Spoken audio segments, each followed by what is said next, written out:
the fuck up. You're not supposed to call people names like that. That's very rude and inconceivable. Inconceivable? There you go with those big words, you pretentious douche. No, I'm not. No, it's not pretentious. If you want to use big words to make yourself sound much more presentable. What the fuck do you want? Get the fuck out of here. Much more presentable. Wait a minute. I like saying big words. Hey! You started a minute or two early. And? You're starting And? Hold on, I gotta set that down nice and easy. Okay, you motherfucker. You motherfucker. You motherfucker. That's it. You're gonna get it.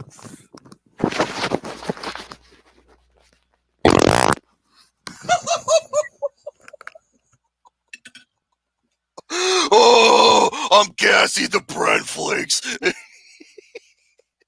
what you get. I show little to zero. What? Little to zero interest. What? What? Take the Quaaludes out of your asshole. What do you do? Cut me off again? Fuckface? Dildo.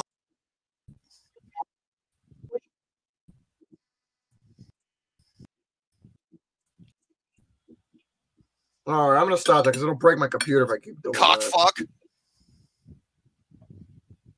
Denial buttgasm. You know, that's not nice to pick on people. You know what's also not nice? Stealing other people's ideas. Yeah, I know a certain... Because farting was my idea, and you stole my idea. I didn't steal shit. Well, I mean, that's the only other thing that's not the only other thing that's being stolen. So there you go. Austin. Okay, if you read my friendly reminder, I mentioned this in the reminder that Austin is working, and Shane, the poor fucker, has been going through so much recently. Yeah, poor guy's dealing with a lot of stuff right now. So you're and it's like this. It was like we didn't have no more Lucas. Well, the thing with Lucas is, like I said, his audio is awful. I don't want Lucas on. Fuck him. The motherfucker doesn't pay attention. The motherfucker's audio sucks. The motherfucker needs to get himself a headset, and the motherfucker's boring to be around, and he smells like absolute rotten piss. So fuck him. I'm not bringing him on. No. Sorry, Jordan. It doesn't work when you do it. Fucking hell. Oh, no, that's not true. I don't smell like piss. It's called urine. Fucking asshole. No, I smell urine. I smell like ammonia. You know what ammonia is? Not pneumonia, where you catch it. I know what it is, you fucking... Ammonia, you dumb shit. I know what ammonia is. It smells like discrimination. Yeah, same here. Last time I heard from Shane was, I think it was the night before or the night before that. That's it. I don't know when I heard from him. What are you eating? Food. What? What? Food. What food? You eating that bread again? I got some bread. I got some bread. It's grilled cheese on the bread. It was from It was from that Cartoon Network skit with Elmer Fudd. He wrote a song. It was like Isaac Hayes or something, or it was called Grilled Cheese on the Bread. He wrote a whole song dedicated to fucking grilled cheese sandwiches. I found it to be funny because it's Elmer Fudd. Okay. My personal doctor sent me this photo. Oh, no. Dude, I have to send this to you, Gary. Oh, no. I have to. I gotta see your fucking reaction. Oh, no. I'm scared now. I'm legitimately scared. You should be. Okay, here it is. I'm fucking scared. Let me see this shit.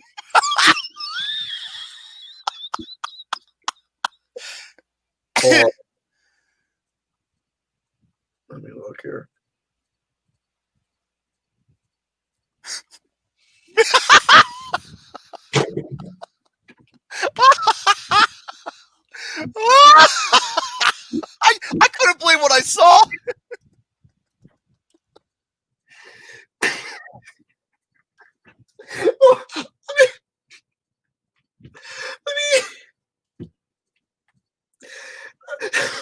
No. Romy's the Mary. It only works with one of two people. With that joke at Barbells. Okay, yeah, I'm sorry, Gary. And you know what he said to me? He goes, "Apologize in advance."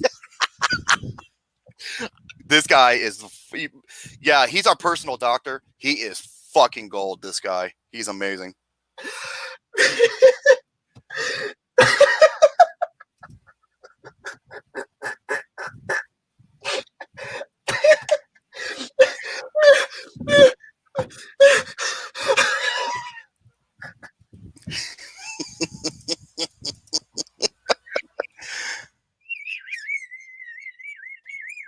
Oh no, Gary's wheezing.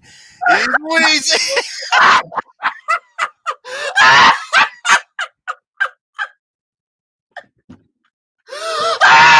Oh my god! Here we go. Here he goes. Damn it, doctor! Look what you made me. Look what you did. Look what you did. What's next? A fucking ballerina tutu. You know what it looks like?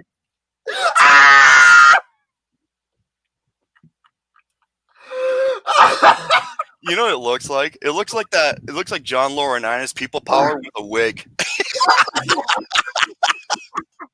Can you imagine those polka dots? You look like the American Dream, Dusty Rhodes. He's just a common man looking for.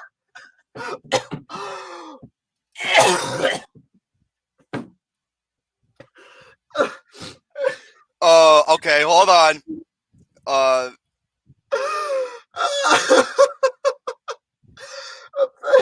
Hold on. I can only send this to certain people. That's it. I'm only sending it to to certain people.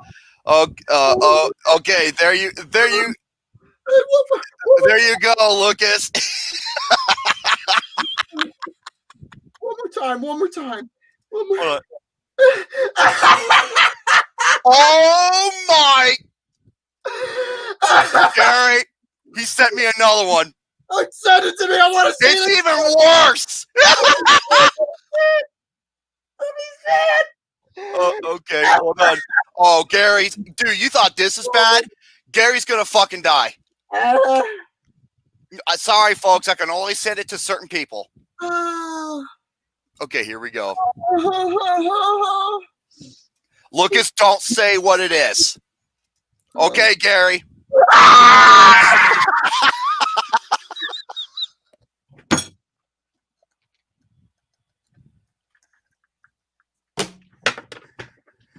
Motherfucker.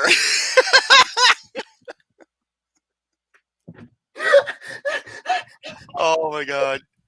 I'm going to tell him this right now. You killed Gary.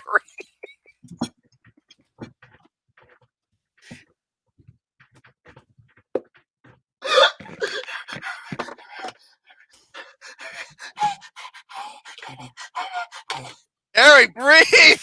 Breathe, Gary! I wonder what just happened. Let's just say that a doctor I know, and it is a Dr. Pepper, or Dr. Frankenstein, more or less, he sent me a couple of photos. And I had to send them to Gary because he will understand the overall context and motherfucker. Not Doctor Strange. You know what just reminded me of? It was itsy bitsy teeny weeny yellow polka dot bikini. That's what he wore for the first time too.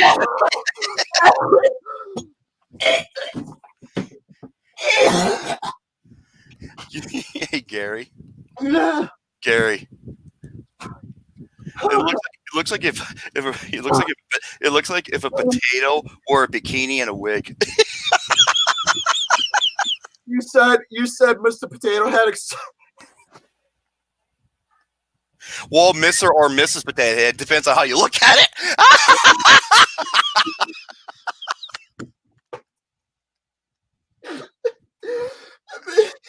I will get to that later on, David. Oh God, If he sends me another fucking photo, it's like, oh my god, third time's the charm.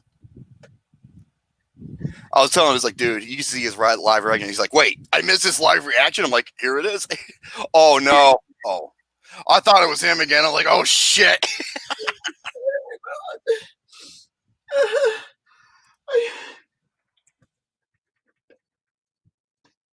Dream Daddy. Okay. Relax, Gary. Oh my god. It's Okay.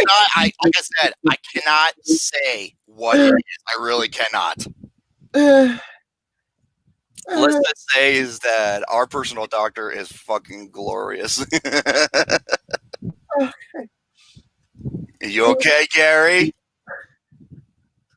Oh, he's still fucking dying. Let me just.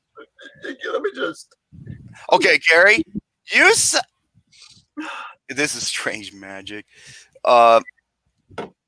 Gary's life is contagious. Okay, Gary, you settle down. I'm gonna go get me a slice of pizza. Oh my god, I just saw that fucking photo again. No, you don't want no pizza, cuz.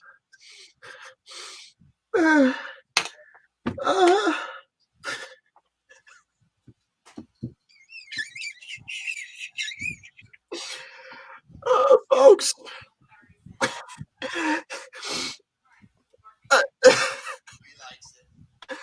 I don't know what to say or do.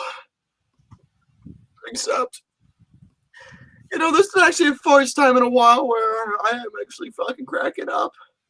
And I mean legitimately cracking up to where I fucking did it. Holy fuck. Oh my god. Let me tell you, folks. Are you still fucking laugh? Oh my god, he still is. I'm calm. Did you talk? Did you make an appointment with the doctor? The doctor will see you now.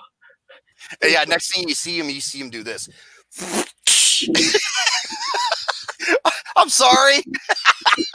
He'd be like, that's like the only thing I'm going to be lubing up. Oh, that's okay, because he finds pleasure in that stuff anyway, so there you go. This guy, he's fucking funny. To our doctor, Doc, I love you. He's fucking hard. Oh my god. So, anyways, folks, welcome to another episode of this program for you all to kick off your week right. This is episode number 127 for you all. Monday, live at 5 p.m. Well, even though it's past it, but it's live at 5.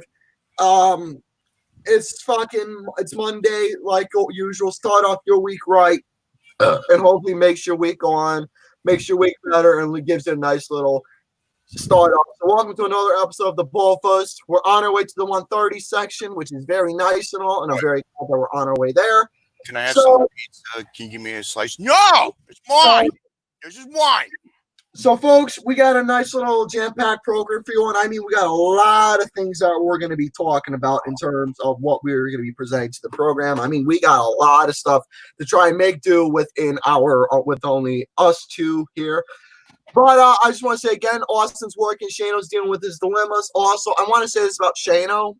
He's got a series that he runs every single Tuesday night. I don't know what specific time, but he runs a show every Tuesday night that you can find on his channel, Dragoon XLS.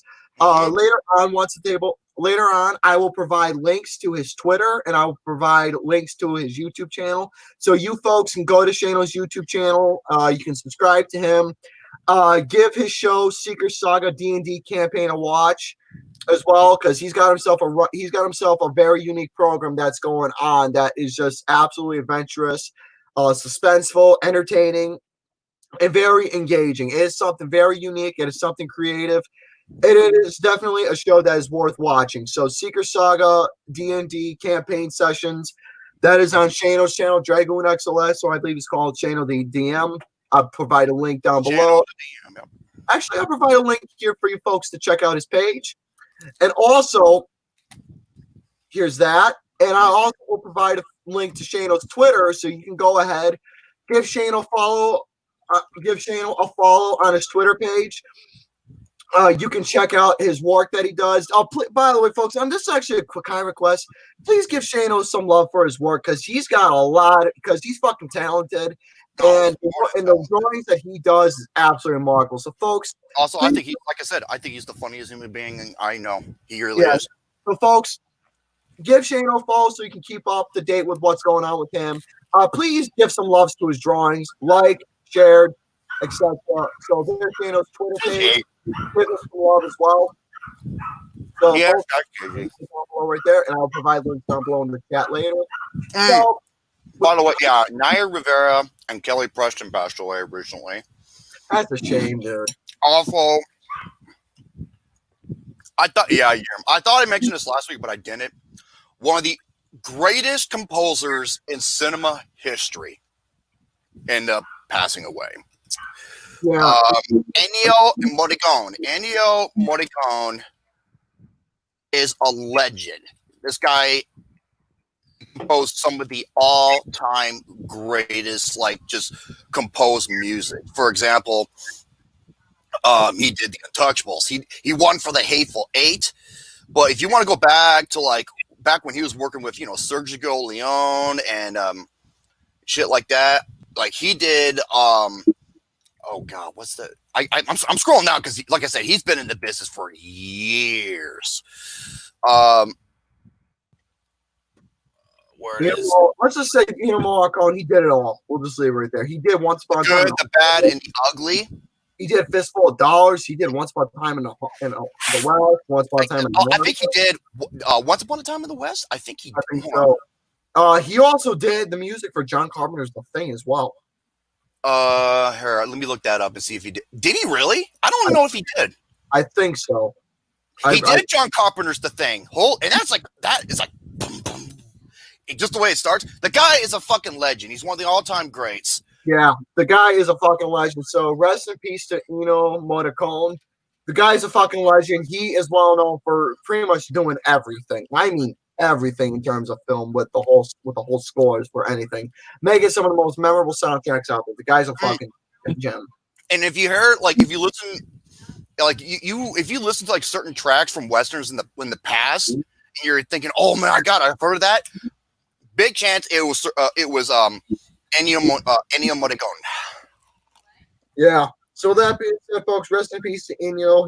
Obviously his legacy lives on. Mm-hmm. So, anyways, ladies and gentlemen, we got a whole show. Gary. Oh my God, he's gonna fucking laugh when I say this. Oh my God, what? He composed a movie. It's called Baby Bugsy. Ready?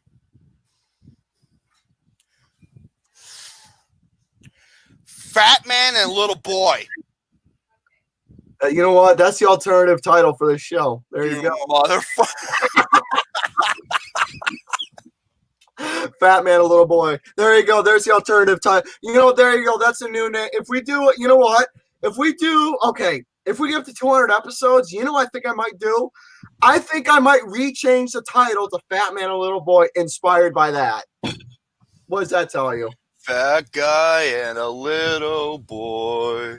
There you go. There's the new name for the show, Fat Man and Little Boy. Is that the origin story for Garrison Romy? There you go. There's the new title for the program. It fits too.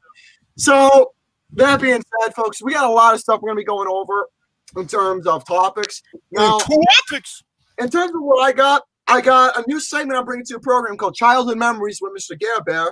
And within that particular segment, I'm just going to be reminiscing through specific themes and talking about basically talking about favorite childhood memories, what was great about it, what are your memories about it, etc., and what made it so special and why it means a lot to you. So childhood memories with Mr. GareBear. So if you folks are in the network group community page, I do post from time to time that do surround the childhood memories. So, and that gets. Sorry, that's a little too loud. I have my thing on top of the fan.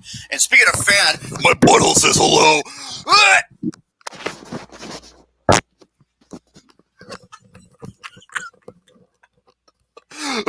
My butthole made goulash. And I'm going to be fucking farting some more. But yeah, childhood memories with Mr. GareBear. That's a segment that seems to do really well within the network community page. So I figured it'd be a nice little segment to bring to the show. Also, I got another one. This one's actually a rumor. I'm not sure, but is there truth that there's going to be a season 5 to Stranger Things? I got an article going over there. Wait, when was season 4? Not too long ago, right? Season 4 didn't come out yet. That's why I was asking. That's why I was asking. I was like, wait a minute. Season 4 comes out in September. Why are they making a season 5 if? Well, like I said, I don't know if it's or not. Oh, Tyler, you motherfucker. Well, it's like I said, is there going to be a season 4? I don't know. I got an article that proves if there is or isn't. Hey, Gary. Gary, look at look at that. Look at that. Oh, I love I don't give a fuck about pizza. So shut up. Does it look good? You want a piece? Do you want? No, I don't want a piece. Let me at least continue to announce my topics. Also, I do happen to have I do happen to have a video game topic, and I think it'll be a nice little discussion.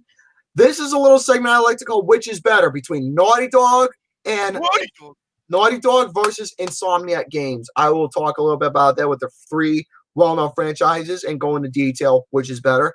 Also, this is a dual topic: the top 5 worst WCW pay-per-views of all time. Speaking of our first, credit to our personal doctor, because he actually helped me out a lot with this one. Oh, yeah. And also, the last topic I got is the top 25 best songs ever released in the 80s new wave. So that's all the shit I got. Keep dreaming, fascinations. That fucking music video is a goddamn. Actually, it's Keep Feeling, not Keep Dreaming. Keep Feeling, fascination, not Keep Dreaming. No, Dr. Robotnik, is that you? Shit. Is that you, John Wayne? Is this me? Oh my god. The heat here, dude, it's like 115 degrees. It's so fucking bad. It's actually cooled down a lot today. You lucky fuck. Wait, I'm here, GareBear. Notice me, GareBear. Can I block him? No. I mean, it kind of made me feel better to block him and never see him in the chat again.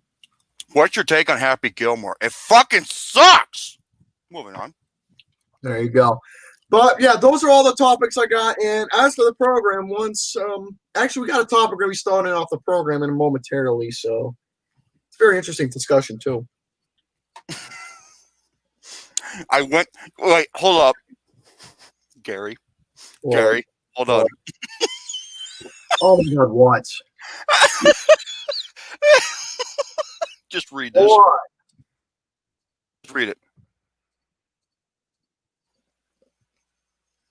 Okay.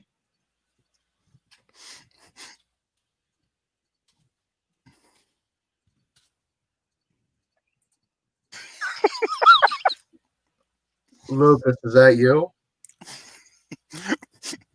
Goosey Lucy Caboosey. Happy Madison tier list. Well, I kind of did that with Adam Sandler tier list, and almost 90% of all of his movies were in D and F. I don't know what to fucking say. All right, I'm gonna throw my phone away because I don't want to look at no more shit that'll get me fucking going. So that's that. Oh no, hold on. Oh my god! Can we just do the program? I don't want to look at no more stupid shit. No. A doctor says he was laughing. He was dying laughing along with you. Oh my god, dude! I think I fucking pooped myself. Actually, no, I didn't. I felt like I pooped myself because motherfucker sends ridiculous stuff that's funny. Fucking hell.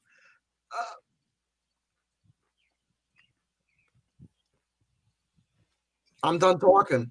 Do you want a piece? No, I don't. All right, you be nice. I don't like pizza. Be nice. I don't like that. Fucking hate you with me, you little shit. Well, yeah, what are you gonna do about it? I'm gonna do this.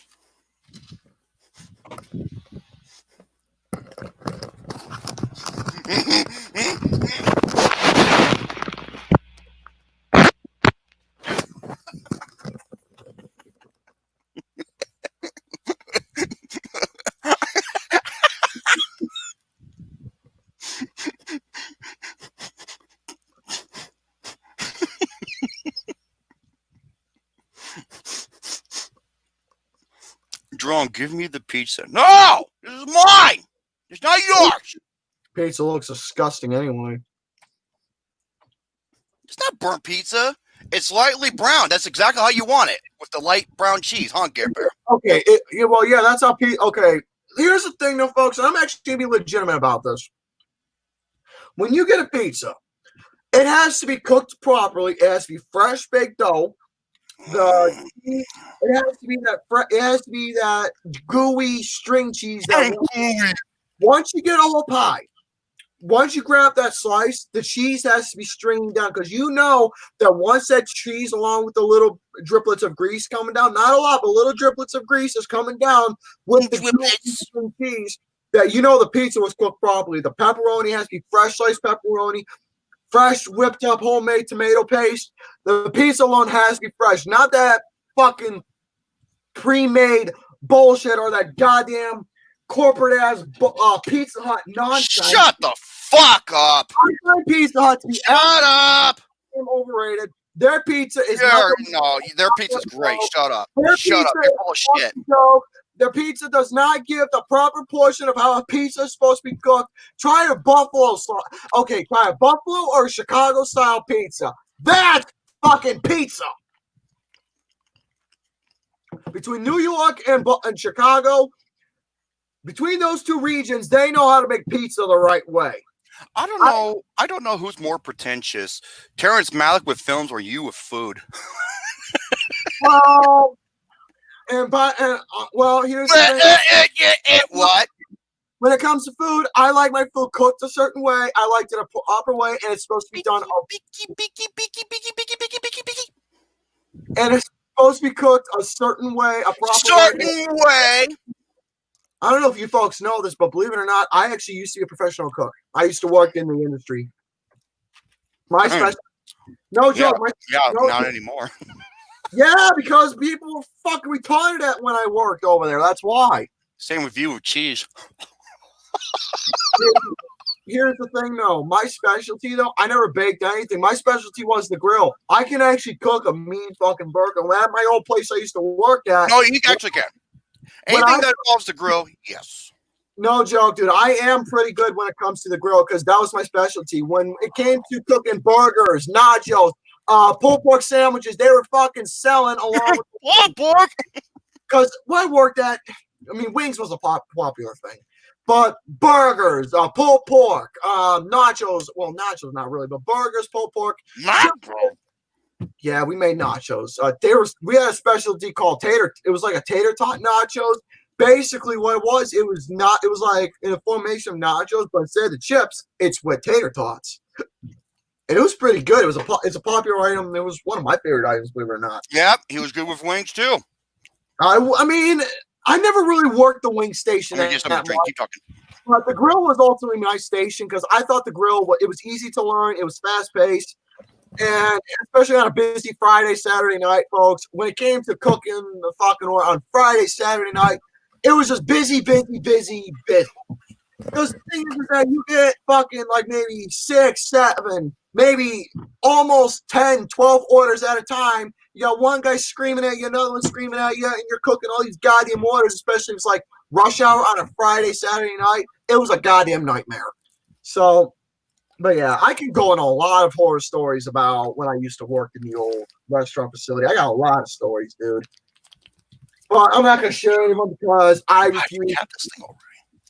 refuse to go over those stories, because I don't want to relive those memories, because working in the restaurant field was not more of a goddamn nightmare.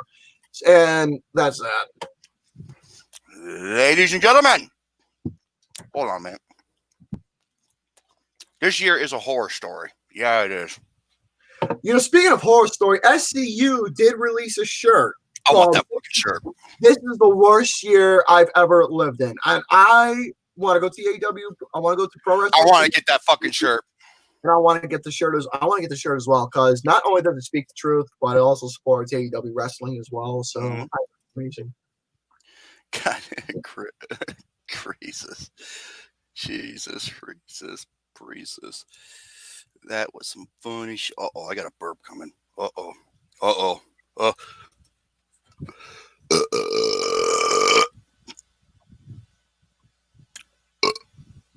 That's better. Ladies and gentlemen, welcome to episode 127. You all know it as the BOFAS on the SOFAS. Introducing the young. Yes, that's Mr. Garrison.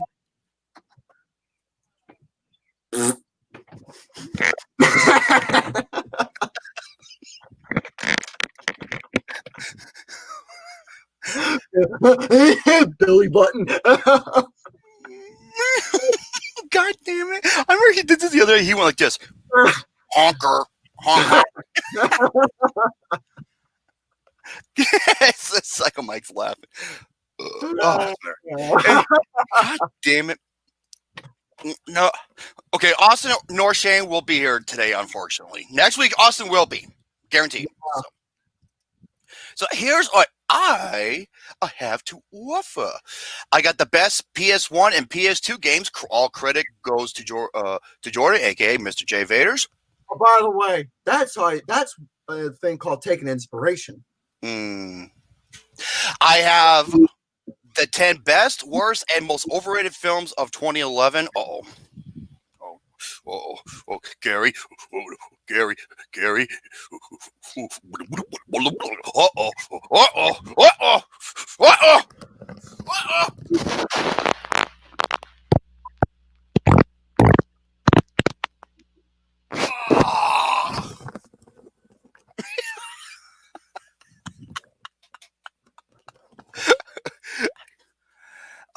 We'll see, William. Oh, I'm sorry. They all can't be home runs. For you folks out there, in terms of farting, I'll continue my farting, but I can't do it all the time because of my personal health. So I gotta cool it down with that for a while until my whole entire situation clears up. I got a lot of shit to go over, but then again, it's with Gary and I. So with Gary, you gotta make a stacked show. Oh, a new game we're gonna debut on BOFAS. Yeah, watch somebody rip us off for that. So there you go. But yeah, I wonder if we can try to squeeze around in so we can show you folks how it's gonna work. In a little bit. Why Doom Eternal is better? It's preferable with a mouse and keyboard. I have a little announcement when it comes to a certain debate with a certain someone over 2 films in the future. The 10 best classic Doom maps. The worst WCW pay-per-views, Mr. GareBear. Celebrities who are jerks in real life. A list of directors that the PDCAs would cream themselves over to see. There's your comment of the day. Look what I just did. There's the comment of the day. I'll sell you the mic. I know you. Okay, you know what? Here's what I'm gonna do. Here's a new segment that's gonna be in the timestamps. If somebody posts a funny fucking comment in the chat, like something so goddamn ridiculous, I'll put it literally as a visual showcase for you all to see. That'll be known as the comment of the day. So there you go. I must have missed this comment. Well, there you go. I put it out there for a good few seconds, and then there you go. I must have got something to drink or something like that. I must have missed it. Comment of the day. Oh, Amber Heard is on there. Trust me. Celebrities who are jerks in real life. A movie review on a film called Society. It is a film. I don't even know where to begin with it because it's a horror film that came out in 1989 in London and then 1992 in America. And I'll just go over that in a little bit later on. Also, I thought I had something else. The aftermath of the wrong Missy, the rant that Alexander the Great and I did, and I think that does about does it. So, having said that, let's begin. Did you want to get in a round of that game, or you want to do it a little bit later? You know what? Let's do that a little bit later if we have time, because I want us to go over our shit first. We'll save it to the Okay, who's going to go first? You or I? I did say yesterday we might as well go over the topic of why playing on mouse and keyboard is much more important, is much better than playing with controller. Oh yes. Now, I love Doom Eternal. I've been playing that game nonstop to where I finally prestige in the game. You're probably thinking, what do you mean? If you get up to level 250 and you go past that, you get a star and you start all over. And it takes forever to get to 250. Trust me. And I've been doing it. You're probably thinking, why you've been playing so much? Because of all the event XP. What are you doing, Gary? What? What were you doing? Nah. No. Don't you start that shit with me, boy. What are you doing? Nothing. No! Look at anus of a rhinoceros. What are you doing? Nothing. No, you suck the scrotum of an elephant. What are you doing? Marshmallow. No, you could actually prestige, Don. That's what happened to me, and I got a star. But go ahead. I'm gonna hear it. So yes. However, I've been playing Doom for almost forever. Most of the years on mouse and keyboard, and here's the reason why it's better on a mouse and keyboard than a controller. Number one, weapon key bindings. Now, in Doom Eternal with the controller, the way you switch your weapons, you hold down R1 and you use your right analog stick to flip it towards the weapon wheel of what weapon you want out. And if you tapped R1, you can switch between your previous weapon that you had and the weapon that you're having right now. So, sneaky keys. Yeah, Gary would know about Gary. Well, I'm listening. Get off your damn phone. No. Get off your phone. I'm listening.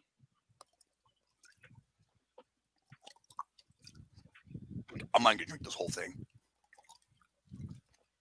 Okay. Quit. You drive me nuts. I'm not doing a goddamn thing right now. Shut up. I'm Shut up. I'm talking. So eat my ass. So when you're going to fuck off, you dirty hemorrhoid. I'm not doing a fucking thing. Do we talk to Daddy Romy like that? No. Okay.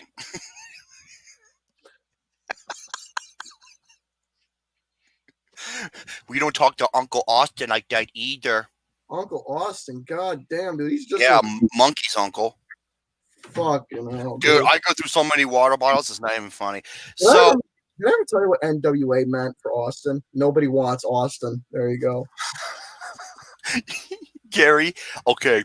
Gary said this in our latest video he uploaded of the Brutal that we were playing 2002 Doom. I see he's like, you know, Austin, you're like the cereal Raisin Bran. You're cereal that no one likes. It's true. Wait. It hurt. That hurt the boy. Wait, Luke. Okay, Luke says, "Daddy, are we sure, pal? If you enter my household, that's an inside joke. I'm just gonna leave it at that." So, weapon key bindings. Now, with a keyboard, you could switch to like a rocket launcher, to a double barrel, to your pistol, to your shotgun, to your plasma rifle with a reach of a button, and you can do quick switching and leads you to awesome combos. And with the bindings on your keyboard, it makes it a lot easier to maintain. So, next one, number 2, able to jump and turn at the same time. What the Gary, what the fuck? Wendy Whoppers. Folks, there's literally a porn star named Wendy Whoppers. What? Go ahead. Go ahead. Go ahead. Oh my God! What the fucking munching? Don't. I would do something. What? Quit the fucking munching. I mean, no, fuck you. Quit the munching. Whoppers like the candy. Go ahead. Okay. Here's the thing. When you're using the analog stick on the controller, what do you use? Your thumbs. So if you have to jump, you have to take your right thumb and press the X button. But once you do that, You can move like forward, backwards, and strafe left or right. But if you want to turn and jump at the same time, you can't really do that with a controller. You can with a mouse and keyboard. Well, yeah, because here's the thing about mouse and keyboard of what's great about it. Now, playing Doom on it, which personally, just to get this out of the way, I think first-person shooters are made. It's made for mouse and keyboard. It's so goddamn. It is. No, well, dude, what do you think Doom started on? Yeah, mouse and keyboard. A computer, yeah. Here's the thing with mouse and keyboard is that when you play mouse and keyboard, is that you get much more of a better accuracy. You get that your aiming is a little bit more precise. You get to be a lot more creative than what you can do on a mouse. Well, than what you can do on a controller. You can't necessarily do specific positions. You can't do specific shots that you want to do. I mean, you got with a mouse and keyboard, you can be as accurate as you can to get specific shots that you want to in order to get either a score you're aiming for or a way to knock out the enemies a lot better. Mouse and keyboard is just better. Go ahead. Yep. Number 3, precise mouse aiming. Well, yeah, that's the best thing about it. Is that here's the difference though. When you're playing with a controller, now when you're trying to shoot the guys that you're trying to go after, you're doing all the moving around and everything. I mean, that's fine and all, but here's the thing though, is that you want a specific shot and you want some accuracy. Occasionally, the fucking controller will just, you know what it'll do? It'll just fucking flicker on its own when it feels like it occasionally, you know? And here's the other thing, like when you're playing a shooter, like sensitivity on, with your thumb, it can be a pain in the ass, but when you're playing with a mouse and keyboard, especially with a mouse, like you can look 180 really fast while able to maintain a precise, shooting. So it's like you could do more things at once rather than with the controller. Number 4, able to change gun mods and the crucible while you move. Because unlike the left thumb makes you move forward, backwards, and strafe left and right. You want to take out the crucible, I think you press the right directional button. If you want to change your gun mods, you press up. So, and I had to switch to where the freeze and the frag grenade, I can switch that by pressing L3. Oh, hey Gary, speaking of third button.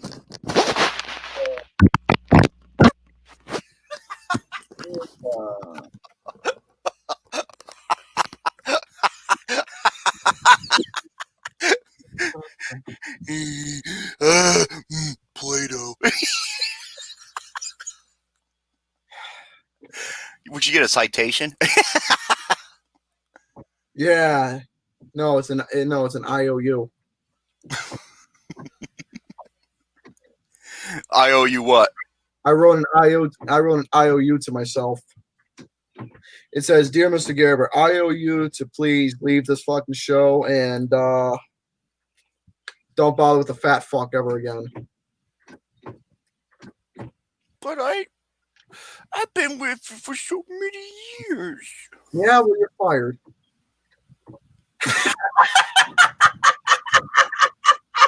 Yeah.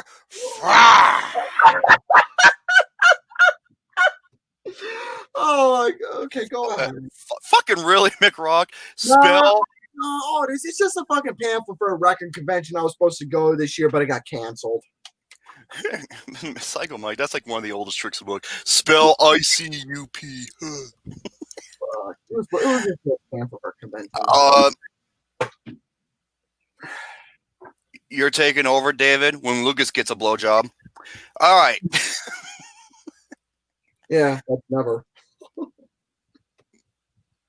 What? Okay. Go ahead.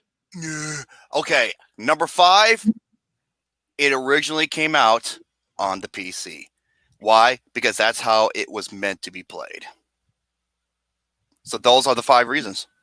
I think that pretty much covers it. Yeah. That's how Doom is supposed to be played. Not just Doom, but it's any first-person shooter. Doom, Duke Nukem, Quake. Duke Nukem and Quake, I can only play on PC. Same. BioShock, I can play on the controller. It's weird. Or Resistance. No, BioShock, okay. With BioShock 2 and Infinite, I can play with controller. Now, you folks know how I feel about the first BioShock game. I don't hate it. I do like it, but I'm not a fan of the mechanics in terms of the controller. But I'm just saying, if I played the first BioShock on PC with a mouse and keyboard, then probably my thoughts would change for the game overall with the gameplay aspect. Because I don't know, I feel like I enjoy it much better with the mouse and keyboard for the first BioShock game. So that's how I feel about that. Oh, by the way, Fortnite, fuck that. Just okay. I guess it's my turn now. I'll go over some. If there's one thing I fucking drank this whole thing already.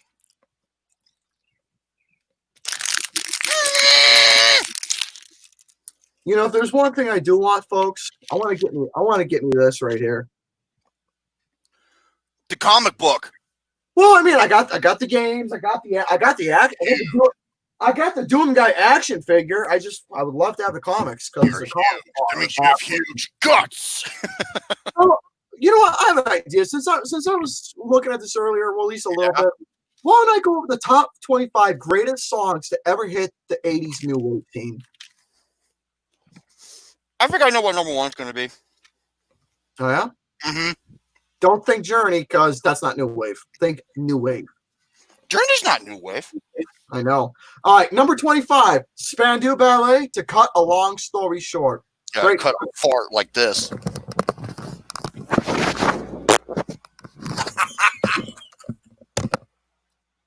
You know, I was being very respectful to your topic. And he fucking leaves just like that while I'm in the middle of a sentence trying to talk. You know, it's very rude for, it's very fucking rude to when you're trying to talk to somebody about something, when you are trying to present your fucking topic, and you get up and you goddamn Pooh Bear in the fucking microphone when you're trying to talk. It's very rude, inconceivable, and disgusting, and very impolite. You're not supposed to do that to somebody. It hurts their feelings. It hurt my feelings. I'm upset now. I'm gonna need another Sprite.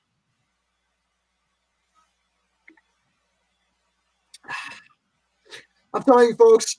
Now, I'm a Pepsi guy all the way. I love Pepsi. It's amazing. I think it's one of the greatest drinks that's ever been made. But lately, I've been much more of a Sprite deal because for some reason, it's just that naturally when I went out to eat, I required this very specific taste of, for having Sprite lately. So once I drank more Sprite, I just realized, you know what? I'm starting to get more into it. And Sprite was something that I really enjoyed when I was Here we go. younger, but now I appreciate it a lot more. I got like three fucking boxes. You know, I was being very respectful when you were doing your topic. I had a fart! And I was being respectful too. You're being very inconsiderate. You're being very inconsiderate. Here we go with the fucking big words again. Very inconsiderate right now. When I'm trying to talk, you interrupt me, and I lose my train of thought of how I'm trying to present myself here. It's very. You want to hear a big word? You're being very overly rambunctious. You're over exaggerating. Oh, by the way, it's YOU''RE, not your. Get the fucking yours right, people. So there. What about my erection? All right, timeout corner. What? Timeout corner. I gotta eat the rest of my food. Bring the food with you. You're fucking annoying me.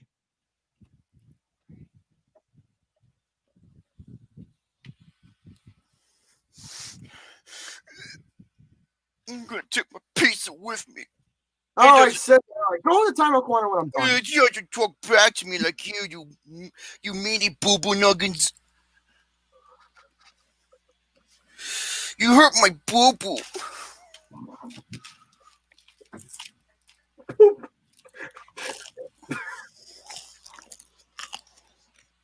No, yeah. You hurt my mini. You hurt my mini Boo-Boo-Nuggins. God, I don't know what's fucking worse. You complaining or seeing a woman on her period eating a goddamn bowl of ice cream watching Hallmark. Jesus Christ. Who, Lucas? Well, yeah, him. That's what I was doing. Motherfucker, dude, he is so him and that motherfucker, dude. He's retarded. How long do I have to stay in timeout corner? Until you be considerate and let me go over my things. I am being considerate. Well, don't open your ass. You're not being considerate because you told me to go to timeout corner, and that's wasting your precious time. So how do you think about that? You are interrupting me when I'm trying to go over a topic that I am interested in talking to everybody with, and here you are blowing fucking dust particles in the air. How do you like that, you bubble butthole face? Poop loops. Poop loops. I don't know. Get out of the timeout corner.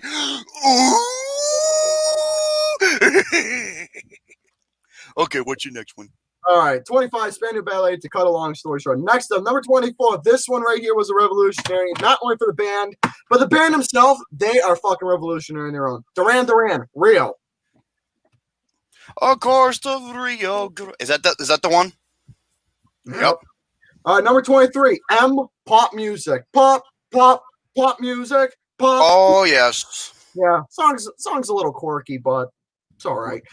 Number 22, Dead or Alive, You Spin Me Round Like a Record. Yeah. By the way, Dead or Alive, very underrated group. Pete Burns is fucking again, but everybody knows them for that song only. But here we go with this shit. It's the God's honest truth. All right, number 21. I actually like this a lot, even though it should be a lot higher. Number 21, OMD, Enola Gay. I know you're gay. Well, that just tells me something. All right, that fucking tells it. No, you fucked up. You fucked up. Enola Gay. You know the airplane that dropped the bomb? Yeah, like you do in the toilet. I'm talking about the bomb. I'm talking about the airplane that dropped the bomb, the little boy bomb. Yeah. Yeah, World War II. Hiroshima. OMD wrote the song about the airplane.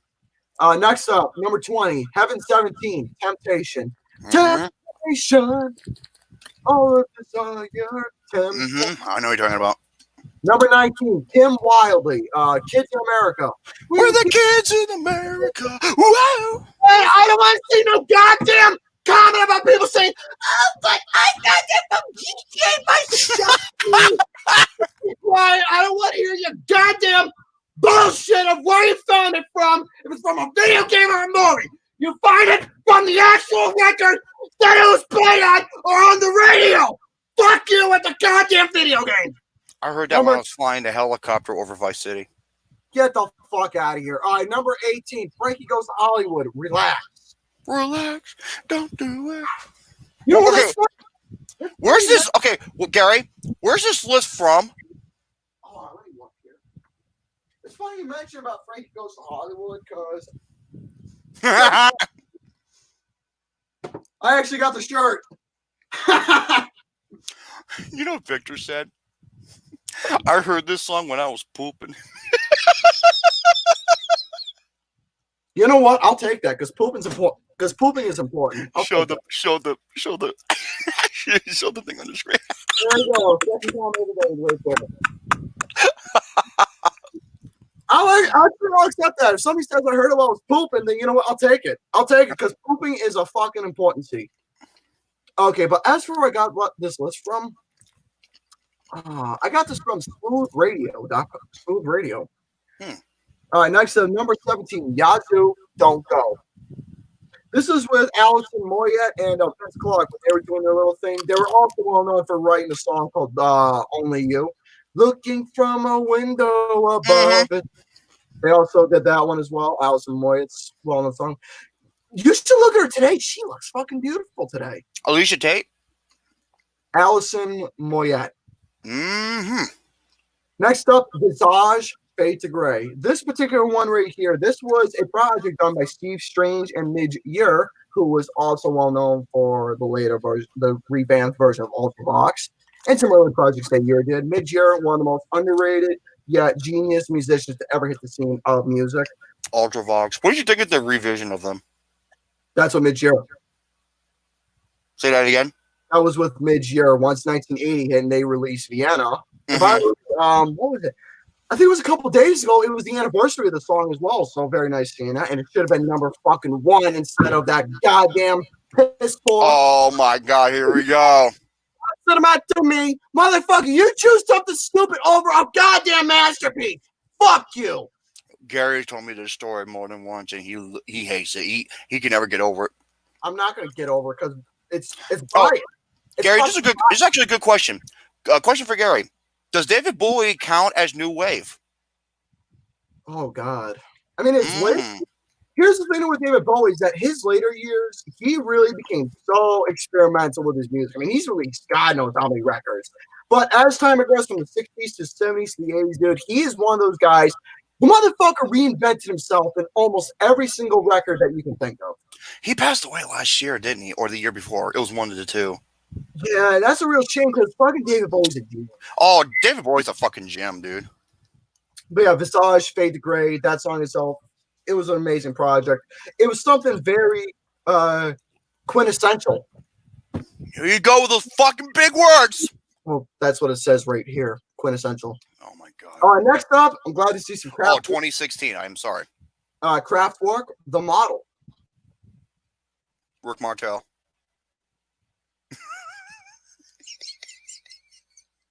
It's a one of the pioneers, well-known songs from one of their masterpiece records, The Man Machine. I do have that.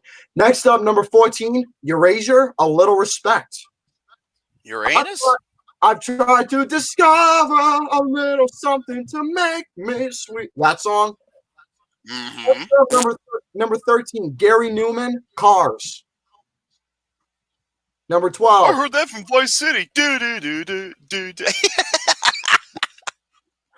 So goddamn stupid. I heard that song when I was going through the race in the stadium. So fucking stupid. Get out of here. Number 12, Depeche Mode, your favorite band. Just can't get enough. I just can't get enough. Yeah, your favorite band. My favorite. If you're wondering where that came from a Doom mod called Realism. Yeah, that joke there, that's been a long jag for years. Yeah. Number 11, Pet Shop Boys, West End Girls. The West End Girls. I gotta share a funny story about that. Now, when I was at work, I was surrounded by a bunch of folks who came from, the other side of the neighborhood, came from, the ghetto section. But anyways, they would draw me into a rap battle. They were rapping, and you know what I did? I actually won the rap battle by rephrasing the lyrics from West End Girls, and I made it into like a rap that kind of was like that. So I did that, and I won, and I thought it was funny. You in a rap battle? Ice, Gary. Doom, doom, doom, doom, doom, doom, doom.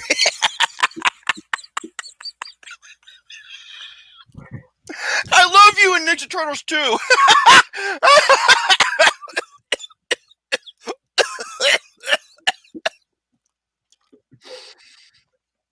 Number 10, I think this one should be in the top 3 or number 1. Aha, Take on Me. I think it is. I think it is the greatest song ever. Cannot believe it's not even in the top 10. It is in the top 10. Number 10 is. It's number 10. I thought it was number 11. I'm sorry. That's bullshit. I think Take on Me is the greatest music video that's ever been made. It is the greatest. Go Ninja, go Ninja, go. Number 9, The Human League. Don't you want me, baby? All right, number 8. This is the song that started it all for MTV. The Buggles, Video Killed the Radio Star. Video Killed the Radio. I also heard that one on Vice City.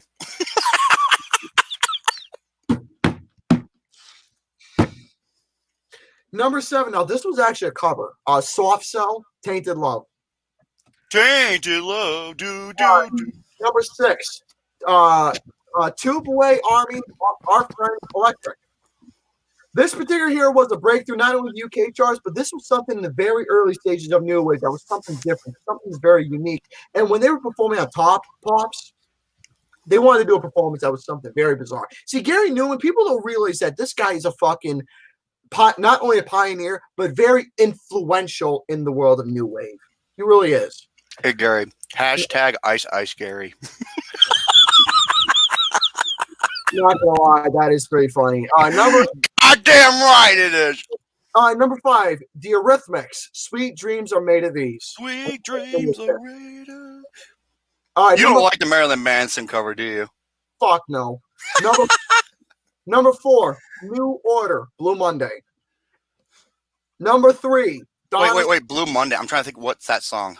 How does it feel? You treat. Oh yeah. Number 3, Donna Summer, I Feel Love.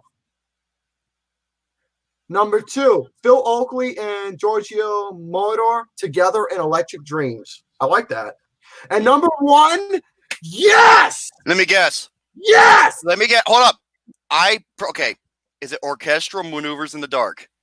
No, it's Ultravox Vienna.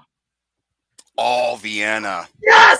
Hey! To the motherfucking bias bricks who made Vienna number 2 in the charts that year! Fuck you! What's it meant to you? What's it meant to see? Why don't you fuck yourself? You stupid piece of fuck! That doesn't rhyme! Well, I didn't want it to rhyme. That was the point. Why don't you fuck yourself? Cocksuckers. Go ahead. Go over another topic. You want me to go? Okay, fine. I'll go over another one. Oh, you want me to go? If you said you want me to go over, so I'll go over. What do you want me to do, Mr. GareBear?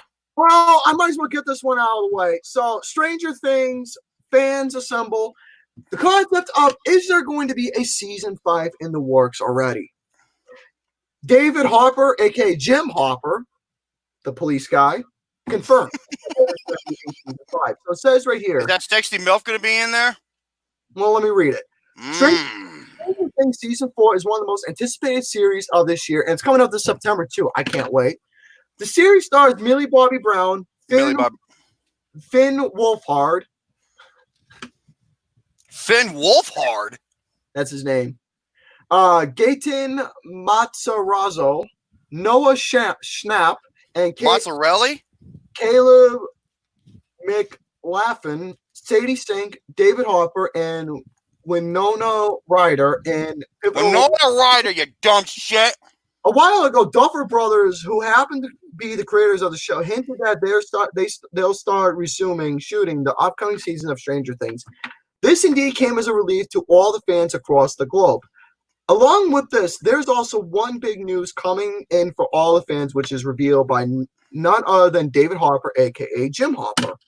Stranger Things Season 5 is already in the works. Yes, you read that right. In an interview with Gold Derby, Harper confirmed the news, and I quote, "But I will tell you, Season 4 and in Season 5, and if we're ever able to film again, there is a lot to be revealed around the complexities of that story, which is really rich, and I'm really excited for you to see. And it's one of these things where I see the series as a whole, because when you know the ending, you'll be able to go back and watch it and see, what we were planning in Season 3 that paid off in Season 4 and in Season 5." Harper said. Okay. Karen Wheeler. Mm-hmm. So, folks, let me tell you right now, I'm not a fan of watching TV. I'm not a TV guy at all. But I couldn't even tell you what's on television. But when it comes to watching television, dude, there's specific shows I love watching. I'm all about Stranger Things. It is my favorite program on television today. I fucking love Stranger Things. I love the show. Not only is it something different and it's something unique and it grows a connection with characters that you love, but subjectively, on a personal note, this show hits home with me a lot. It really does. Taking place in the 80s, having a vibe, the references, puns, culture alone, supporting with the whole interesting sci-fi program that is being progressed. See, this is one thing I love about the show. It's a continuous build-up. It starts off something small, something like a little introduction and growing connection between 11 and Mike. Then once season 2 kicks in, not only do you learn a little bit more background, but you learn a little bit more of a relationship that's building, and also these particular creatures that come out of the beyond. And in season 3, it just becomes fucking crazy. And I'm expecting, hopefully, in season 4 that it gets nuts as well. I can't fucking wait. I'm excited for season 4, and for season 5, that being the plans, I can't wait for that either. Karen Wheeler. So that is my particular take on Stranger Things. Karen Wheeler.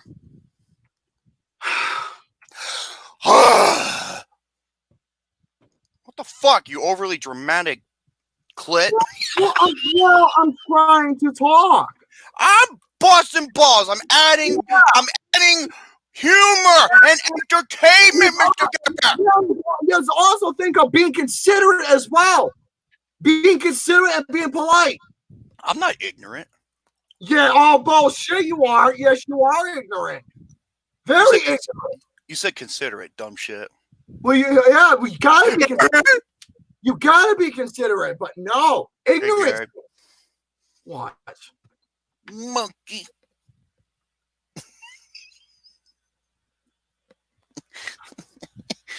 Vinegar or oil. Remember the fucking eggplant wizard from Captain N? You need some Avenger lubrication. Oh man, bullshit. Remember that? Speaking of things, remember that? What was it? It was that stupid cartoon with it was that stupid pilot cartoon for Battletoads. Remember that stupid shit? Gary, that is without question the worst television show I have ever fucking seen. Is that 22 pilot episode, 22-minute of Battletoads. It is beyond fucking awful. It was horrendous. It's the Jack and Jill television. It really is.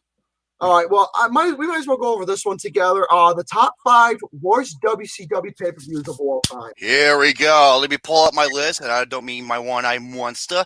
All right. Man, I feel like a woman. That's funny. That's what Lucas said. He looks like a retarded fat version of Paul Dano. Motherfucker, that was my joke. Yeah, well, guess what? I stole it. Like how I stole your joke, and I'm not giving credit either, because I'm making it as my own. Get the lawyers involved. Get the fucking attorneys. Get the fucking police, the firemen, the FBI, fucking Amber Alert, the National Squad. And you know what's gonna happen? You know what's gonna happen? Someone's gonna make a montage out of it. Yeah. There you go. Okay. WCW. Is that it? That's not it. That's I found it. What? What, Gary? Oh no! Well, I don't know. What was it? The WCW? Was it that? What the fuck? Okay. The top 5 worst WCW pay-per-views. I believe I have my 5. Yeah, I do have a lot of honorable mentions as well. I do too. All right, let's hear yours and I'll go over mine. Okay. 1. Okay, give me a second. All right. Wait. Okay, there we go. Hold on. Okay. Great American Bash 2000. Yeah, that one. And a lot of them took place in the year 2000, by the way. Yeah, because that was when Vince Russo was involved. Starrcade 97. Starrcade 99. Slamboree 2000. Super Brawl 2000. Uncensored 2000. Halloween Havoc 2000. Sold Out 2000. A lot of 2000s on here. 2000 was a fucking horrible year. Super Brawl 99. Halloween Havoc 92 and 95. Fuck, WCW was just horrible in general. These pay-per-views. There were some times that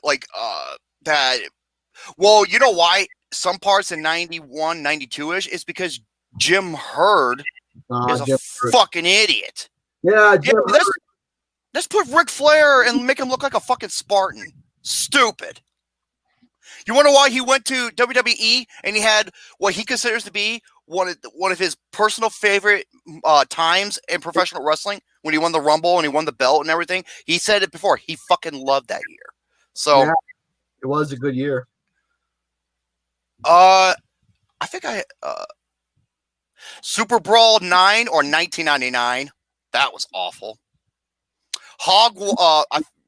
Doc told me about this one. Hog Wild 98. This one with Jay Leno. Oh, him and Hulk Hogan. Oh my god. I remember that. Yeah, I checked it out, and yeah, you're right, Doc. It's pretty fucking bad. Those are my honorable mentions. All right, here's what I got for honorable mention. All right, I got Halloween Havoc 95, Halloween Havoc 92, Uncensored 95, 96, and 2007. What? 95 and 96 are honorable mentions. We'll see.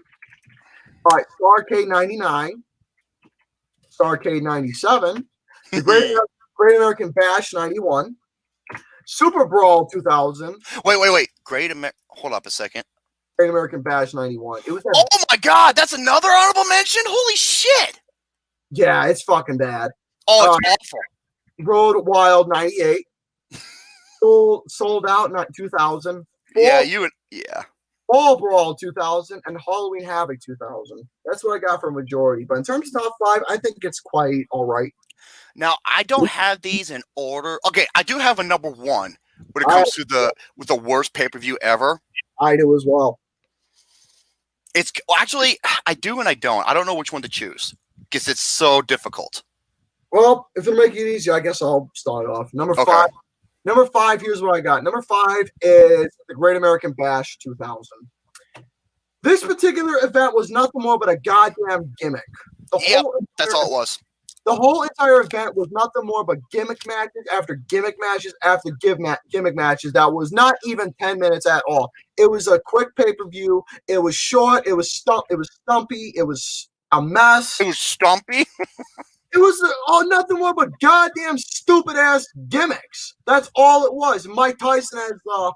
Mike Awesome. Oh my god, that fucking fact shit thriller. God. Don't remind me. The fucking Scott Steiner facing against Rick Steiner and Tank Abbott in that handicap asylum match. And one of the worst fucking matches I have ever seen. Vampire versus Sting in a Human Torch match.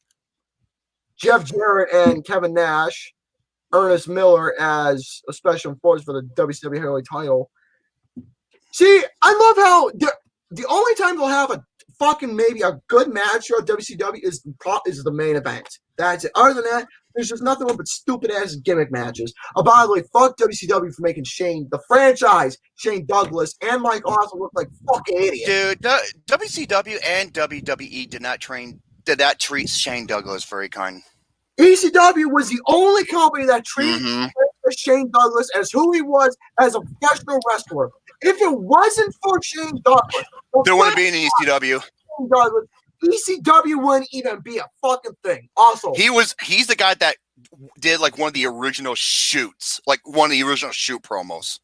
And another thing is that also this horrible match between Ric Flair against his son David Flair with fucking Vince Russo. Jesus Christ, horrible.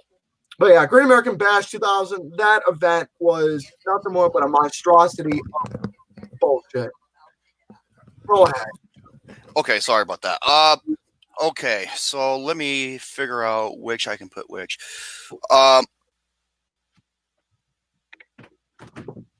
Wait, hold up a second. 1, 2, 3, 4. Shit, I have one more honorable mention. What was it? Uncensored 95. Yeah, that one. My number 5 is Uncensored 96.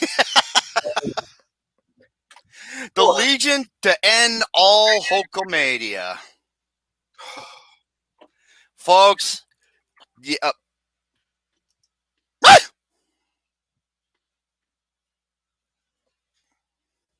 Huh? Mick Rock, you better pray it's not a snow day up there. Asswipe. Fucking butthole. As I was before I got the shit scared out of me. Yes, Uncensored 1996. Oh boy. This is, let's just say about this. This is Scott Hall and Kevin Nash. This is before they came into the company. WCW put out this awful card. The only good thing about it was the opener between Eddie Guerrero and Conan for the belt, for the U.S. belt. GareBear. I'm listening. Oh, I thought something happened to you. I'm sorry. Oh, and the other good match, Finley and William Regal. Yeah. They just beat the shit out of each other.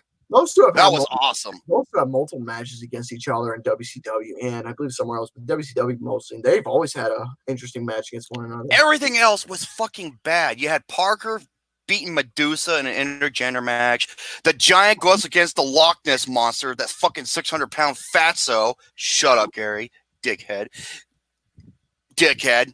You should talk. I don't weigh 600 fucking pounds. You're right. 601. If I weigh 601, this goddamn office chair would explode underneath me, okay? It'd just be like... And that's good. I kind of... Oh, God. Hey, Psycho Mike just caught this. Medusa! Her name is fucking Medusa! Medusa. And you got Sting and Luger against the Road Warriors in this fucking street fight that was just horrible. And then Savage and Hogan went up against this triple deck cage against the Dungeon of... I forgot what they were called. It was so awful. Here's the thing though about that cage. I saw that cage. Not only was the 3 stories high, but here's the thing though. That was unsafe. Like it was unsafe. You couldn't tell what the fuck was going on because it was hard to view. And then you got Ed Leslie, who was the booty man. Yeah, that's my number 5 on Censor 96. All right, number 4 for me is Halloween Havoc 1998. Now the opener between Chris Jericho and Raven, that was not bad of an opener. I thought the opener between those two was really good. It was for the WCW television title. Oh my God, does this pay-per-view have what I think it has? Go ahead. Yeah, and other than that, it was just nothing more but mediocre matches that you don't give a shit about. Fucking Disco Inferno, Alex Wright, Lodi, fucking Billy Kim. Oh, Billy Kim I like, but still. Then he went out with Tori Wilson, that lucky fucker. Then you went out. Then you had matches that transpired from one action to another. Then you went up to Bret Hart against Sting, which was surprisingly not that bad. It was the United States WCW United States title. Then once you had a match like that was going good, then the fucking card was just nothing more but shit. Hollywood Hogan against The Warrior is in the top 5 worst matches in history. Yeah. All it was just supposed to be fucking redemption for Hulk Hogan after Ultimate Warrior defeated him, and it was horrible. Also, when the Ultimate Warrior came to WCW, dude, he not only was it embarrassing, not just calling him the Warrior, but dude, fucking hell, every time he got him, he was like. Also, when he showed up in WCW, he kind of ruined the British Bulldog's career with that trap door that no one told them about. Yeah, and it fucked up his back, and he never was the same again. And the Renegades too. Don't forget about the Renegade. Oh my God, the Renegade. Yeah, his career was fucking sad. Also, another thing that was kind of disappointing, fucking Goldberg and Diamond Dallas Page. The match that was okay. The match the match that DDP should have won. Well, no, here's the thing. That was the best match Goldberg's ever been in, except the pay-per-view went over time, went over the limit in terms of its duration, and that match wasn't shown. It was fucking awesome. It was going good, but here's the thing: Goldberg won the match, and that's the match that EDP should have won. No, I agree. Well, then again, when he had him in the jackhammer and then he flipped that over into the diamond cutter, I thought it was that should have been the ending right there. I thought so as well. Diamond Dallas Page should have been the one to end the streak, not fucking Kevin Nash. Yeah, what a fucking shame. By the way, I'm gonna get this out of the way. Diamond Dallas Page, I think he's one of the most underrated wrestlers that's ever hit. I love DDP, man. He is fucking great. Not only is he a phenomenal wrestler, but he's also a great person. He's legitimately a good person. Go ahead. Diamond Cutter upside down is a pussy. That movie is awful, but that's one of the greatest fucking jokes ever. So goofy. All right, go ahead. My number 4 is the Great American Bash 1991. Okay. Remember Jim Herd? I remember that motherfucker. Ric Flair was the reigning heavyweight champion. And he jumped to WWE with the belt. Remember that shit? Yeah, he took the belt with him. Go ahead. Let me read what this says. Some fans claim the locker room decided to make a show bad as protest for Flair's firing. Oh, yeah, because Jim Herd fired Ric Flair. Yeah, because fucking Ric Flair didn't refuse to be a fucking Spartan. A gut Spartan, yeah.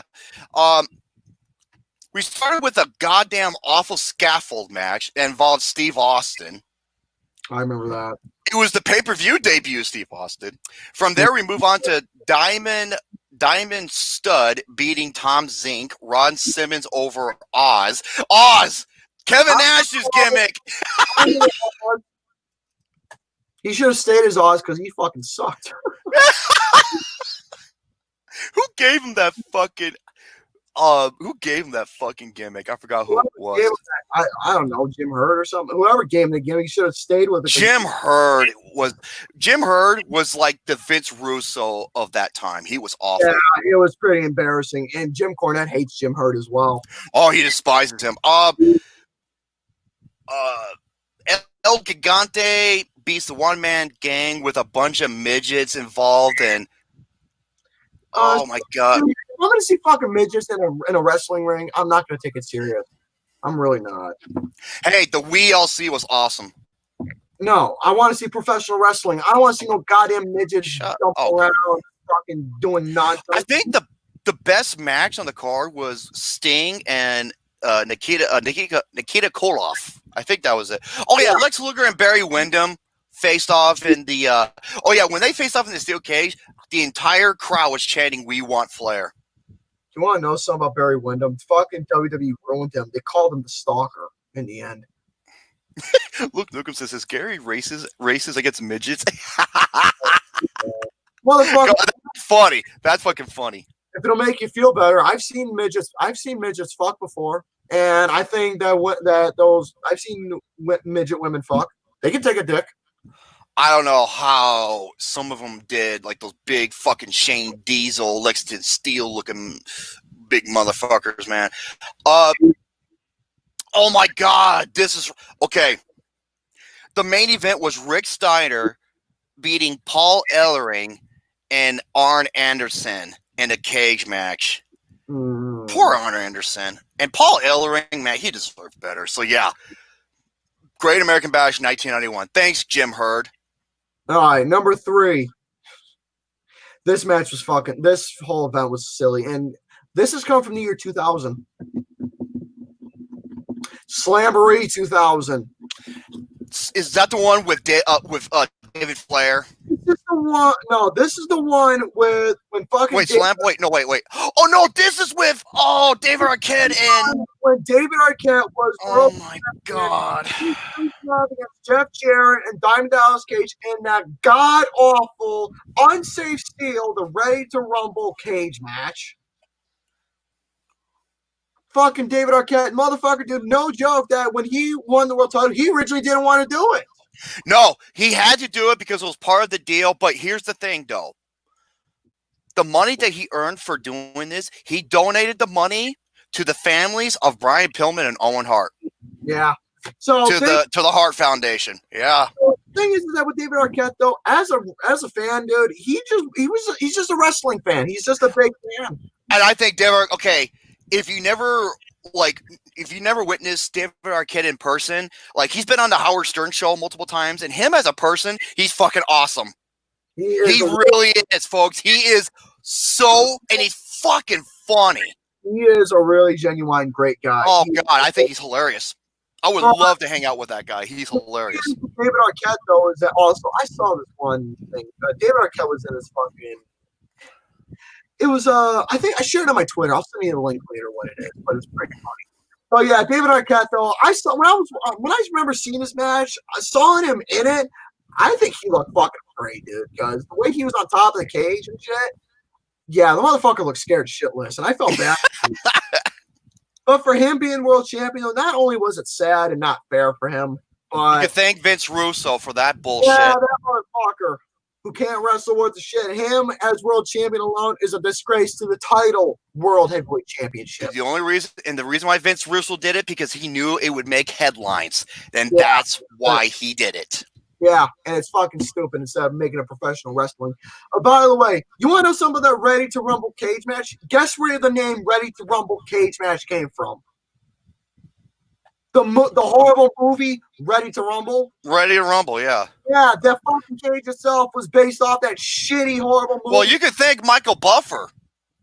Yeah, Michael Buffer. But yeah, the whole show, again, it was nothing more but silliness, no wrestling going on. It was just nothing more but folderol and nonsense. Absolutely. Oh, David Arquette, yeah, he made up for that by wrestling in the Indies. Yeah, that is true. He did. He did.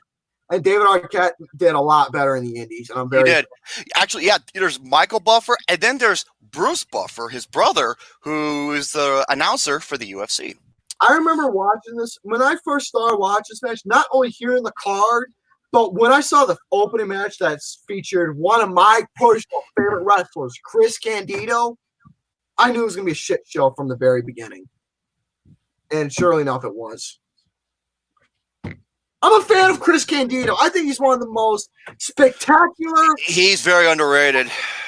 Spectacular, underrated, athletic guys I've ever seen. He's fucking great. I love Chris Candido so much. Check out his ECW work. He's fucking amazing. Go ahead. Okay. My number 3. This. Man, I have a feeling this is going to be higher on your list, Gary. Go ahead. My number 3, there was only one match that was good from this show. Everything else about it was a goddamn catastrophe. Go on. And WCW NWO sold out 1997. That is my number 2. Yeah, okay. This fucking show was nothing more but a train wreck. It was the ladder match with Eddie Guerrero and Six in the ladder match. That was a good match. Damn good ladder match. That was the only thing on the show. Other than that, though, it had only 8 matches, and it was nothing more but fucking biasness towards NWO. Oh, and then they had that what was that competition where? Wait, do you mean NWO? WCW NWO sold out 90? Well, it took place in 97. Because remember, there was more than one sold out pay per view. So I'm just making things clear. Yeah, you're right. It was sold out 97. It was the WCW. What was that? Okay, it was that competition where they're trying to see who was like the hottest biker chick or some bullshit. You remember that? What's it? Oh, it was so fucking bad. Fuck, I don't remember that in the show. Oh yeah, it was like in between matches, and every fucking match was so biased. It was pretty much Eric Bischoff and NWO. It was an ego. It was an ego trip. That's all it was. Fucking ego towards NWO, and again, the way it was booked, though, it was awful. It was, and it was pathetic. Masahiro Chono against Chris Jericho. The match itself, I didn't think that match was that terrible. And who was on commentary? It was Eric Bischoff and Ted DiBiase who mocked anyone that wasn't NWO. And the referee NWO as well. It was what was his name? Nick Patrick, I think. That's right. The Steiner brothers beat the Outsiders for the belts. But they booked the Outsiders to make them look strong as fuck. Yeah, which is unfortunate. The only match that wasn't biased was the Eddie Guerrero and Six match. That's the only one that actually gave legitimate interest into the whole entire event. Other than that, though, it was fucking retarded. It was biasness. It was the whole entire stage itself, the fucking ring. Speaking of ego trip, the finger poke of doom, you can thank Kevin Nash and Hulk Hogan for that. Yeah. Wait, did you just say Kevin Ass? You said Kevin Ass. Kevin Nash. You said ass. I heard you say ass. I didn't say fucking ass. Well, he was an ass, an ego ass. All right. Well, go ahead with your number 2 then. Okay, my number 2 and my number 1. I don't know which one to choose. I'm probably going to go with this. Oh my God, this is tough.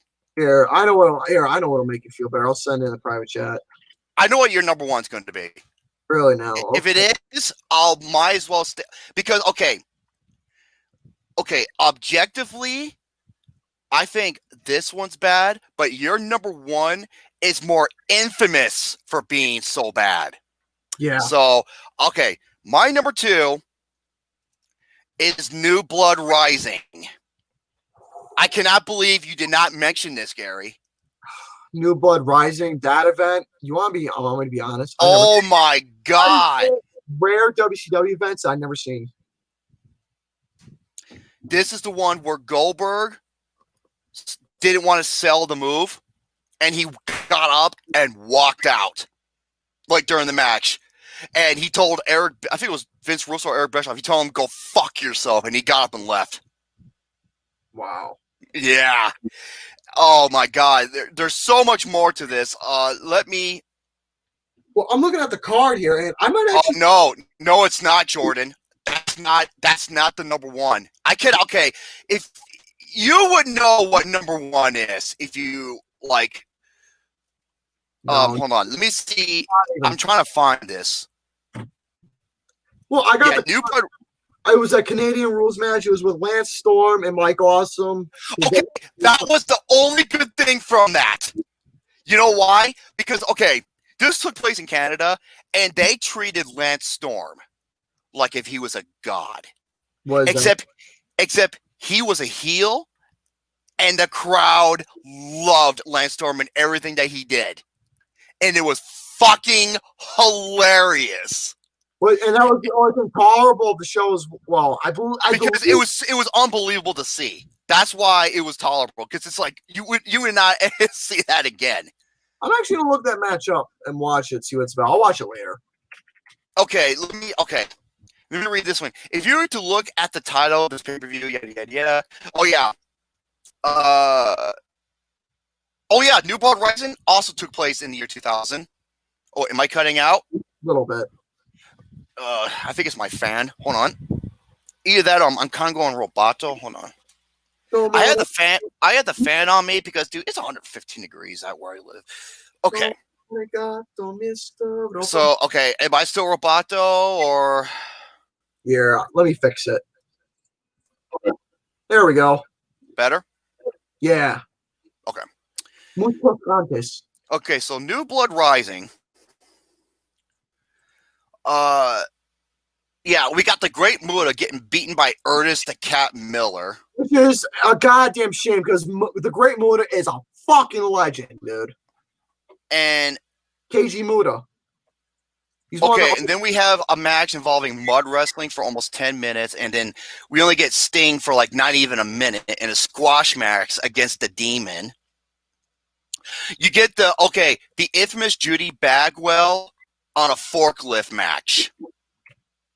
The match itself wasn't that bad, but the stipulation was fucking stupid. And then you have the main event, which was Goldberg, Kevin Nash, and Scott Steiner. And Goldberg refused to take the jackknife powerbomb from Nash, and he walked out of the match. And the commentators fucking broke kayfabe. Go on. They were saying like Goldberg, yeah, they broke kayfabe. Speaking about how Goldberg refused to do the business while the match was still going on. You don't fucking do that. That's one of the things that professional wrestling is break kayfabe and mention shit like that. And one of the commentators was fucking Mark Madden. Oh, yeah, one of the absolute worst commentators in history. So that's my number 2, New Blood Rising. Our number 1, I think you and I had the same number 1. Number 1, folks. Did take place in the year 2000. I'm going to give you folks a little bit of some. All right. By the way, my God. Let's steal this fucking bit too. But glasses come off, shit gets real. I've been doing that for years, folks. Oh yes. Ever since I was a young boy, I've been watching professional wrestling since 1998. I was about 3 years old. So that's about roughly 21 years. There was one good thing about this pay-per-view, and that was towards the very end. That was it. Everything about this pay-per-view summed up what is wrong with WCW, and especially one individual. We'll get there. But folks, oh my God.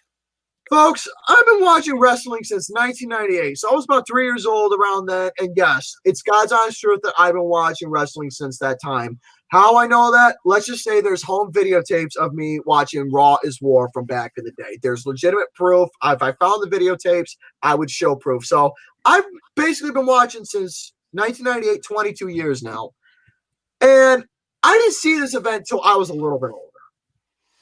I remember watching this, and I'm just like, what the fuck is going on? This particular event, I've seen some of the worst in terms of professional wrestling alone. WWF during that time, they've had some pretty bad stuff, but nothing compared equals to fucking horse shit.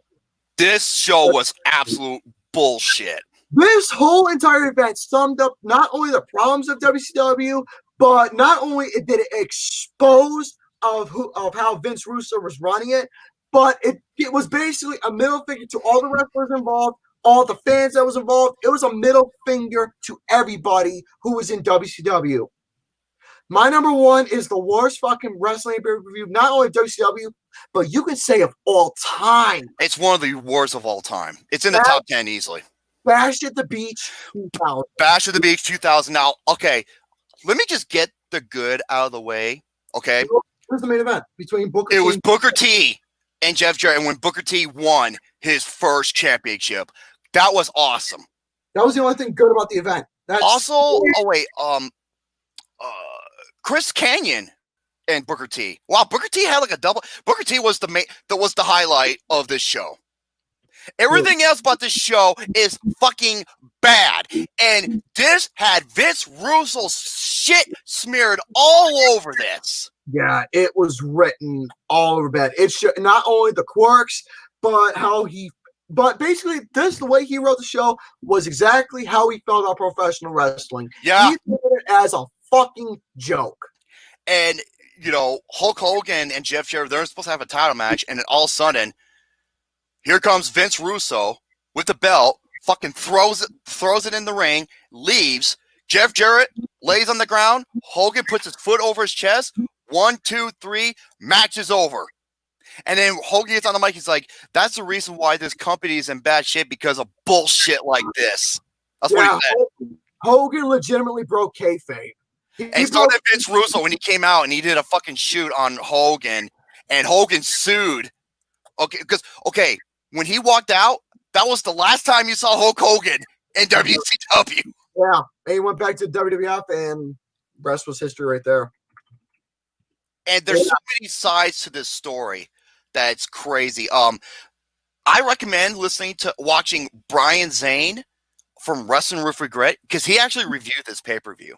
Yeah, and it's a very interesting listen. I think he gave it a D- last time I remember. It's beyond awful. It's like I said, New Blood Rising may be objectively worse, but this one is just infamous for being a bunch of bullshit. And that's why I had to put it at number 1. Yeah, this whole event, it was Vince Russo written all over it. It was deplorable. It was a goddamn mess. Well, it was a disgrace to professional wrestling. And it was what?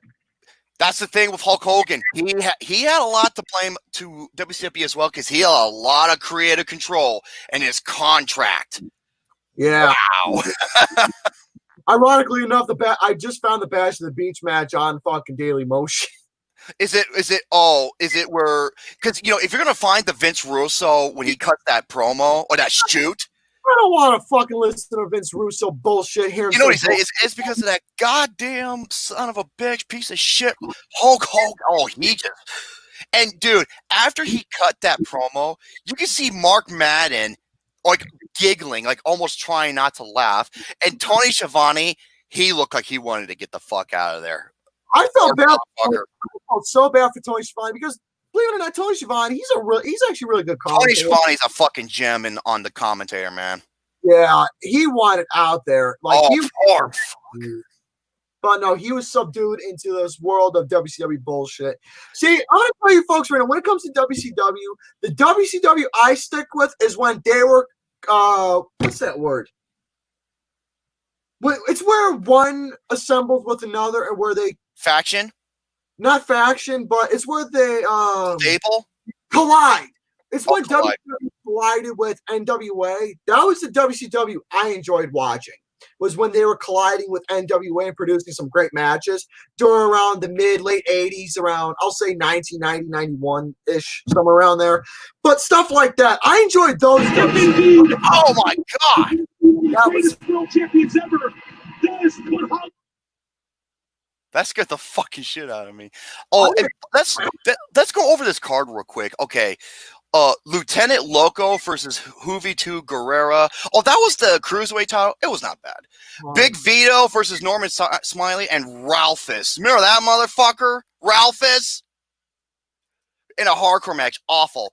Daphne versus Miss Hancock in a wedding gown match when they threw the cake all over, and the fucking WCW couldn't get the cake matter off of the pads on the outside. So, and it took them like 5-10 minutes, but they couldn't do it. So what did they do? They just flipped the pads over because they couldn't. Dude, this pay-per-view is unfucking believable. Okay, Chronic versus Sean Stacey versus the perfect event. Lame. Mike Awesome defeated Scott Steiner by disqualification because if he puts Mike Awesome in the Steiner recliner, he'll lose. So what does Scott Steiner do? He puts him in the Steiner recliner because he's a fucking idiot. Jesus Christ. And then you got Vampiro versus the Demon in the Graveyard match. Awful. And then you got Shane Douglas and Buff Bagwell. Not a good match. Hogan and Jeff Jarrett. Awful. Goldberg defeats Kevin Nash in that garbage match. Yeah, this whole entire pay-per-view for the like 95% is awful. And then you got all the bullshit in between the match. Oh my God. It's something that you have to see to believe. So there you have it. Yeah, fucking Vince Russo, the motherfucker is the cancer to professional wrestling. And this pay-per-view showcases it. He's nothing more but a goddamn hack. He's a joke. He's a piece of shit. He's nothing more but a disgrace. Folks, it won't be copyright. It won't be copyright. Folks, let me just say this right now. If you want to hear something where, in terms of somebody who fucking hates Vince Russo more than anybody, listen to Jim Cornette rant. You know what he said? He wants to live long enough to where he can outlive Vince Russo so that he can find him where he's buried and piss on his grave while getting a picture taken so he can frame it. Yeah. No joke. It's the God's honest truth because, dude, Jim Cornette is a guy who fucking hates Vince Russo more than anybody. But I don't blame him because Vince Russo, look how many people he's fucked over, how many careers and lives he has ruined, especially Jim Cornette on more than one occasion. He's fucked everybody over. He's made stupid-ass gimmick matches that made no sense. He broke logic over wrestling. It's not over wrestling. See, the thing is, the brawl for all? I wonder where that came from. Motherfucker thinks wrestling is a joke. See, let me tell you something about professional wrestling, folks. Professional wrestling is not only something that you say, oh, it's entertaining. It's a legitimate business that people are not only going out to get their names put out there, get recognition for what their capabilities are in the ring. Months, years, days, whatever it is, years of hard work to put into effect of not only earning a shot to getting your name out there in the business, but not only to provide for yourself and your family. It's a legitimate business to make yourself better, get yourself recognition, get yourself a fucking promotion, title shots, whatever. Anything of what to make yourself a professional wrestler. Professional wrestling is a legitimate business that is not only to put on a show, make yourself better, but that's all I can really say. I think that pretty much concludes the worst WCW pay-per-views.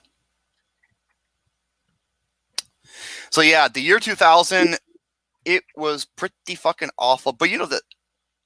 Oh, you're all right, GareBear. Go ahead. You're all right, GareBear.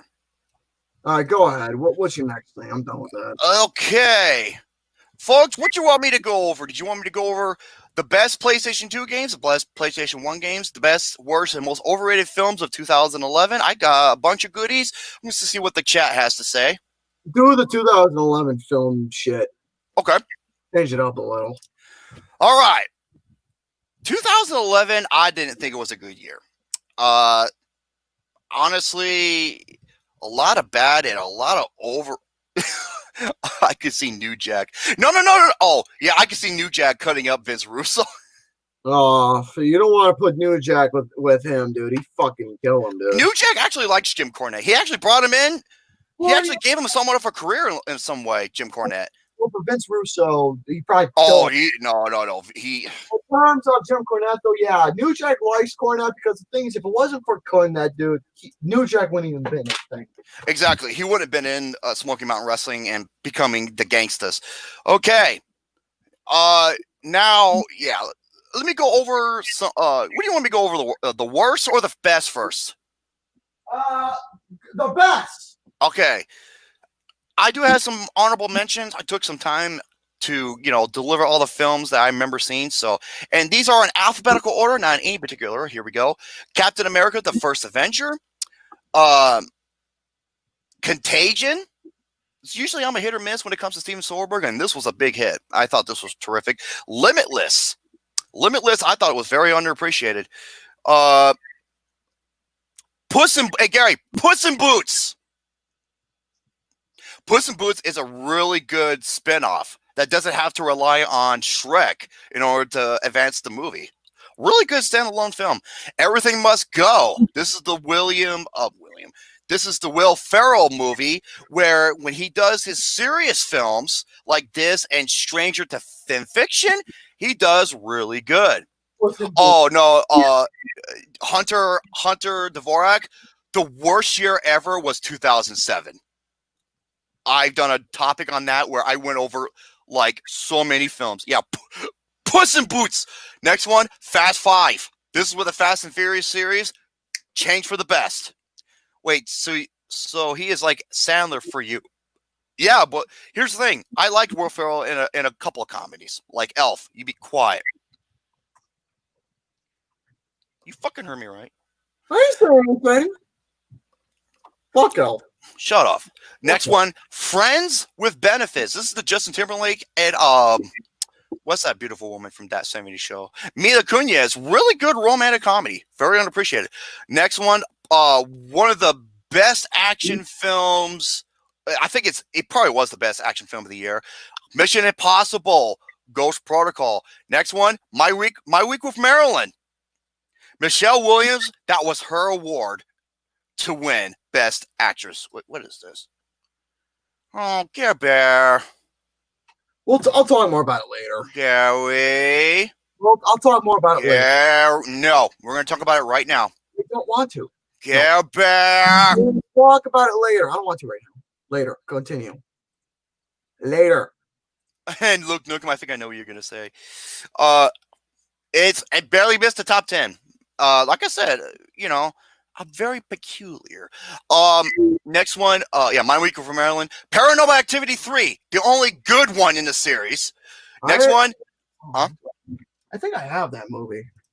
That movie scared the shit out of me. The fan cam and Paranormal Activity 3, the only good Paranormal Activity. The only thank good you. one. All the other ones are shit. Next one, Shame with Michael. What's his name? Fucking Magneto. He plays a guy who's got like he's got like an addiction to sex, and it's a really character driven story. I think the same director who did this, he also did 12 Years a Slave. Correct me if I'm wrong. Next one, Super. Michael Fassbender. Super, the James Gunn film. Underappreciated. I like Soup. God damn it. Take Shelter. This you want to talk about a performance that got fucking snubbed? The performance in Take Shelter by General Zod is one of the best performances you will ever see. And it wasn't even nominated. It's bullshit.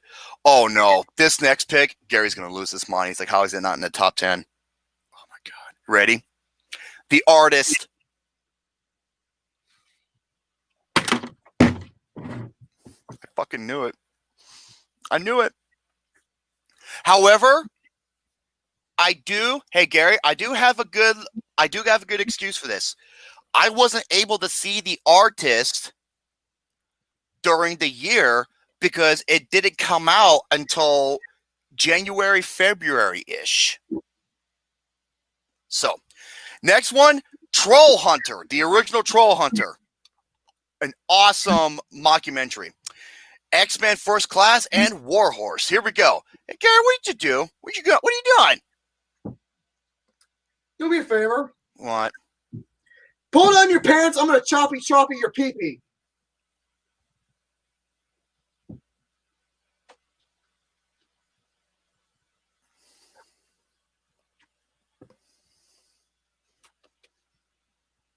I thought you didn't like hot dogs or bratwurst. Well, yeah, that's you. Choppy, your pee-pee. Yeah, that goddamn stupid ass bullshit stereotype. Fuck okay, and my last one, X-Men First Class and Warhorse. My number 10 is one of my favorite horror films ever. Tucker and Dale versus Evil. Oh, jeez, that goofy movie. That movie is amazing. You don't get too many films like this, and it's a damn shame because it turns the horror genre on its head in a good way. It's fucking hilarious. I don't want to spoil what the movie's about. Just go out and watch it because there's unlike anything like it, and it's brilliant. The movie's fucking genius, dude. The wood chipper scene, I fucking died laughing. The movie itself is a fucking gem, dude. It is. It makes you turn your head all the way because the thing is that the movie itself presents cliches, but here's the thing though. It takes the cliches and it throws them, it flips it upside down. It's kind of like Cabin in the Woods, but different. And it flips it on you. And the way that is, because the thing is about this movie is that it makes you think, oh, here are the good guys. They're going to face off against the bad guys. But no. It's kind of the other way around. The bad guys are the good guys, and the good guys are the bad guys. And all the horrible shit that happens, it's just like a misunderstanding or communication or just, it's amazing. That's what's great about the fucking movie. It's just that these motherfuckers, they fucking get themselves killed. Don't say no more. If you haven't seen this, go watch it, dude. I originally heard about this film from Spill.com and how much they were praising it. I'm like, okay. So I checked it out, and they were fucking right. This was gold. Number 9, Source Code. Source Code is from director. He also did Moon. I think it's Duncan Jones. He's the son of... Isn't he the son of David Bowie? I think so. Yeah. Source Code is a movie that plays, it's like an 8-minute thing that plays back over and over and over. Which movie? Hunter. Oh my God. Oh God, no, Hunt. What the fuck is this bullshit? Hey, send me this goddamn retarded ass carrot making this. What? You know what Mick Rock is? He's like the goofy version of Fruit of the Loom. Hey, Mickey, you're so fine. You're so fine. You broke my mind. Hey, Mickey. Okay, I want to see this fucking photo. I want to see. You want to know what the carrot looks like? This is what the carrot looks like. It looks like this. Okay, share screen. I gotta share screen. What the fucking carrot looks like. I gotta share this motherfucker because this thing is funny. That's what the fucking carrot looks like. Hold on. Okay, Chrome tab. Okay. Is it sharing? Look at this stupid shit. It's fucking goofy. It's silly. It's ridiculous. Stupid ass goddamn carrot.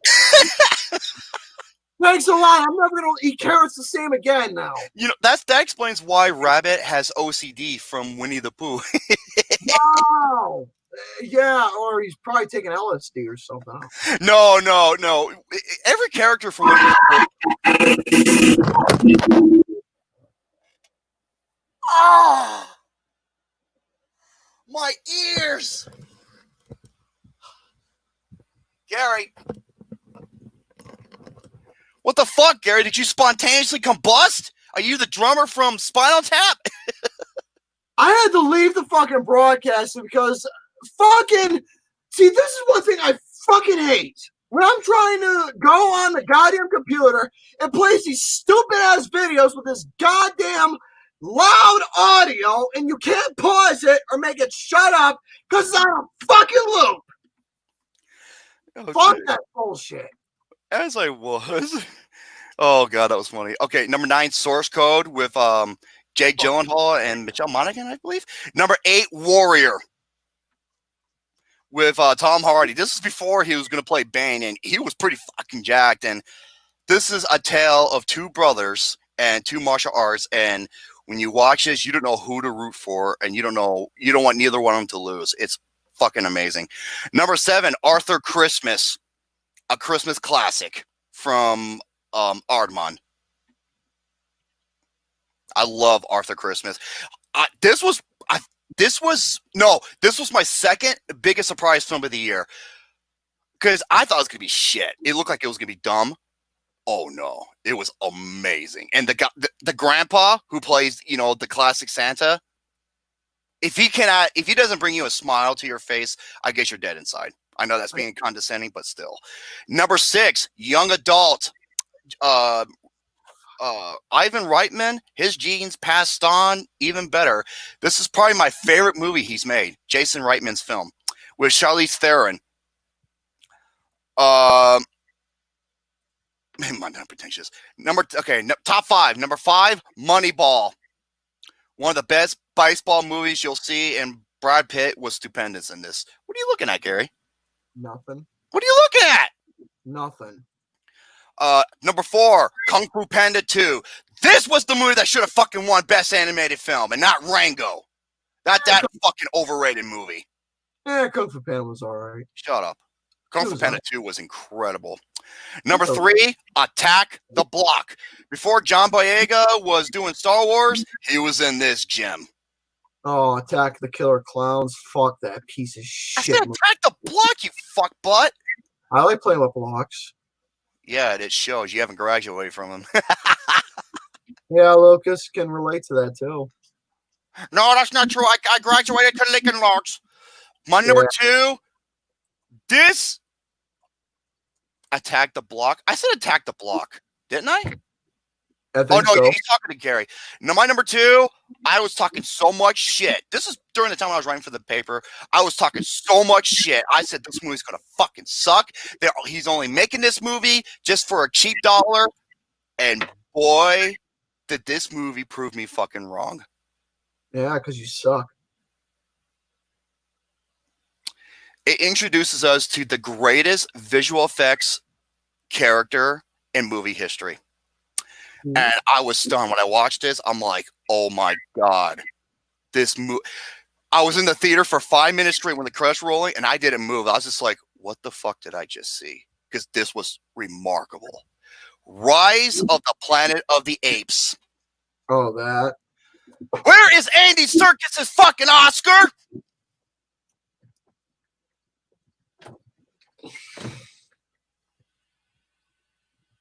You look like you saw the Ark of the Covenant. And my number 1 is 50-50.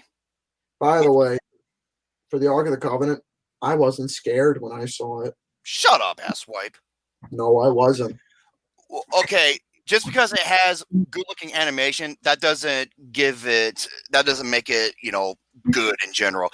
As for the worst, okay. Wait, I missed one. What, for the best? Which one?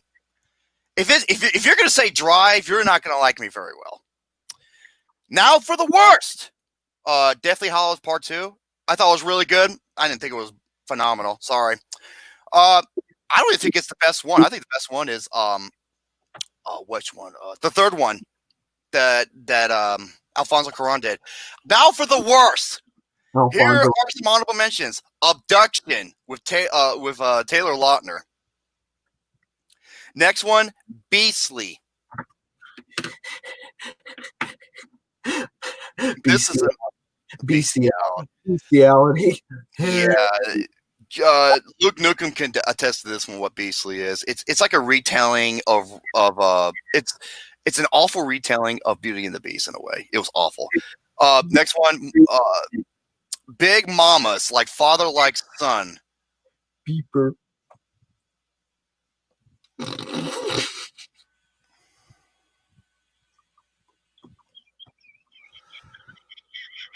Next one, Colombiana.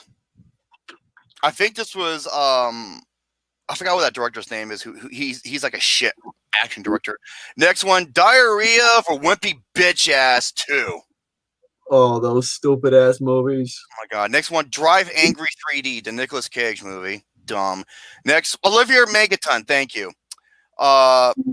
He's one of the absolute worst action directors of all time. Next one, Fairley Brothers Hall Pass. Yeah, Fairley Brothers make some shitty movies, but they can win 2 Oscars, huh? And not Jennifer Lopez or Adam Sandler or some of the others who did deserve so much praise. Fucking old, stupid, lying sack of shit, diaper wearing cocksuckers. All right, fuck the Oscars. Seriously. Next one, Hobo with a Shotgun. I'm sorry, I cannot stand these fucking movies, dude. I'm offended. Your Doom poster bothered me a lot. Shut the fuck up.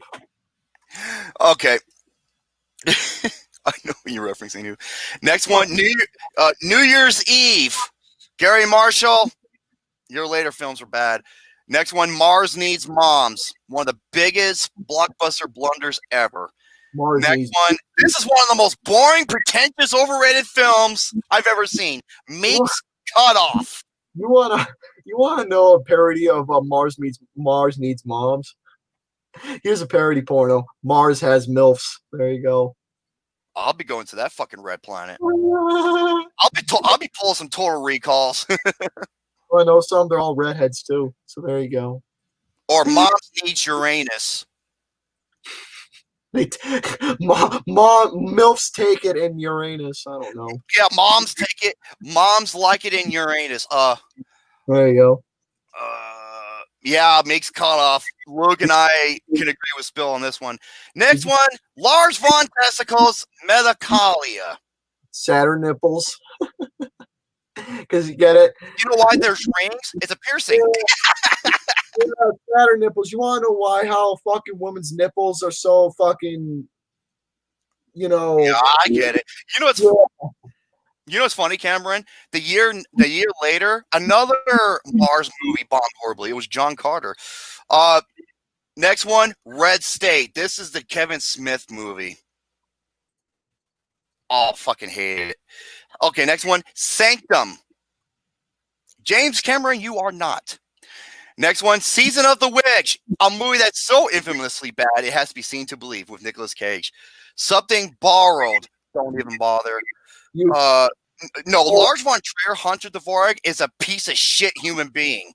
He said it's something Ibarra Bros borrowed or something. I said something borrowed. Oh, Ibarra Bros borrowed. Something borrowed. Yeah, Ibarra borrowed. Next one, Take Me Home Tonight. Take me home tonight. And that was the theme song for the fucking movie, too, by the way. Which is very sad. It's bad. Yes, I have seen Something Borrowed. It's fucking. I heard about how bad this was from Leon or Martin from Spill. This was when I was a big Spill Crew fan back then. You borrowed. Be quiet. Next one, The Dilemma. Oh, with Kevin James and I think Vince Vaughn. This was directed by Richie Cunningham. Next one, The Sitter. The director of this movie, sometimes he'll make a home run and sometimes he'll just take a dump. And this was the one where he took a dump. He's done some good shit. He did Pineapple Express. He did Joe. And he also did Halloween, the 2018 movie. I like pineapples. Shut up. The Smurfs. Lucas's favorite movie.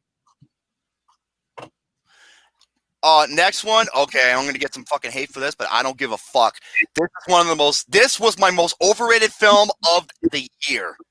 Really? And a lot of people think it's a masterpiece. What the fuck are they smoking? This is a pretentious, boring, slow piece of shit. The Tree of Life. I call it the Tree of Lifeless. Terrence Malick isn't good. God, just go out there and just walk around. Just walk around the scenery. I'm sorry, movie's fucking ass. Apple Tree. Next one, Transformers: Dark of the Crack of My Ass. Butthole. So it came out of someone's butthole. Trespass, that's another Nicolas Cage movie. Your Highness, man, this director did not have a good year this year. He did The Sitter and Your Highness and Zookeeper. This is the year where Happy Madison took a fucking shit. Okay, number 10. I'm going to get hate for this. I saw this movie. It pissed me the fuck off. It's one of the worst romantic comedies I've ever seen. Crazy Stupid Love. Every character is a goddamn cartoon. So much bullshit happens that's unbelievable. I'm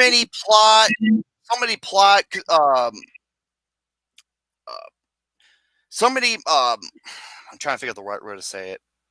So many segments that makes the plot move forward makes no fucking sense. It's so bad. Oh, be quiet. Number 9, Count Victor, you'll like this. The Roommate. I almost walked out of this movie. And I'm not going to say what it is. And please, in the chat, don't say anything because this is going to upset me. And it's going to upset Gary even worse. Just don't mention it. Wait, what? No. Oh. Moving on. Number 8, Shark Night 3D.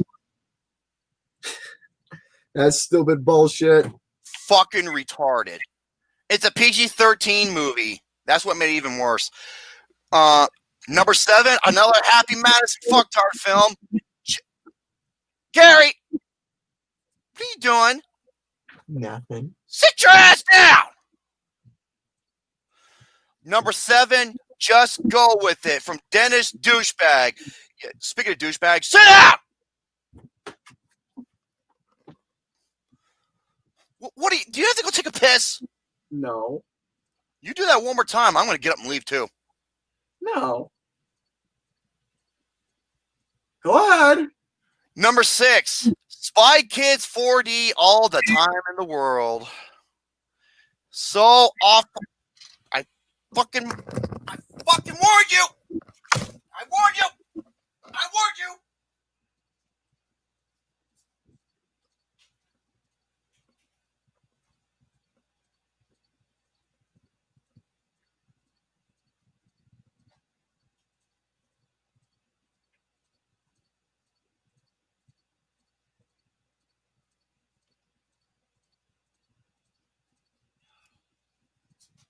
Hold on.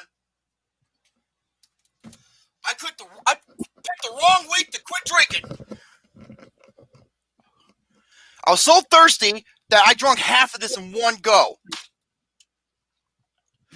Silence is golden, but welcome to Retarded BOFA Geographic Explorer, where Gary the Mammal hides his head for his ass is getting ready for mating season while he eats numerous watermelons, grapefruits, oranges, pineapples, and therefore to get the vitamin B6, B12, nutrients. And there's his mating call, his retarded mating call, so he can meet that lovely woman that he will never get for his thing stretched out penis.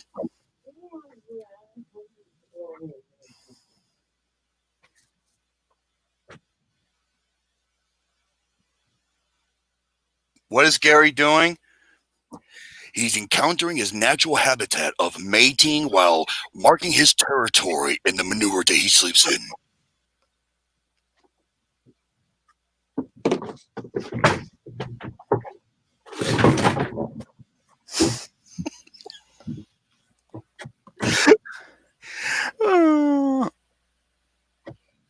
Wait, what year was what was my worst film for 2007?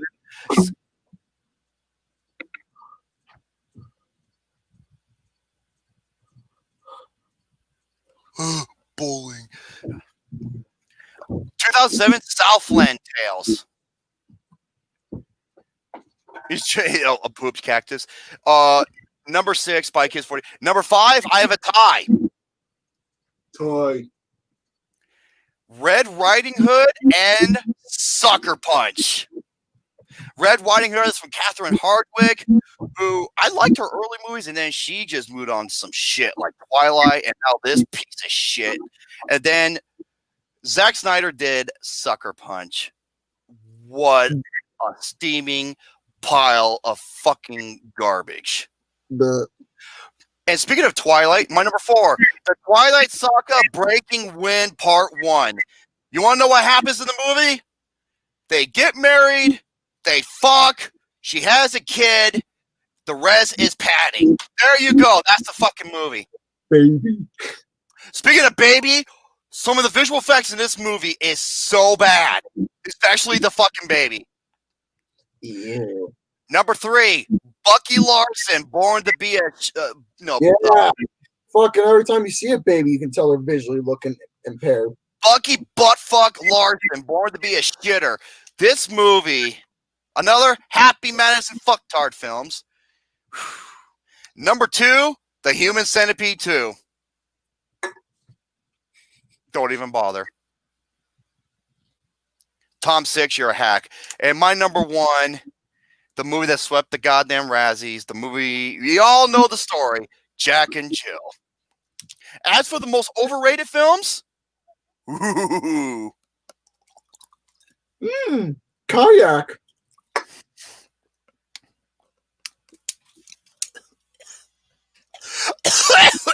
God damn it! Okay, put some menthol on it. You'll feel better. Okay. It's more like, woo, Tugboat.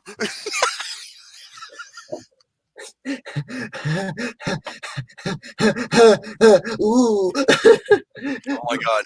Now for my most overrated films of the year. This year was filled to the brim of overrated films. Oh my god. Indeed. Meek's Cutoff. That was one of them. Another one, Rango. Sorry. What? Nothing. Shut up. Tinker Tailor Soldier Spy. Boring. Tinkerbell, what? Not Tinkerbell, you fucking boob job. We need to talk about Kevin. How about we fucking don't? Next one. Yeah, I'm sorry. I don't like Tilda Swinton. Next one.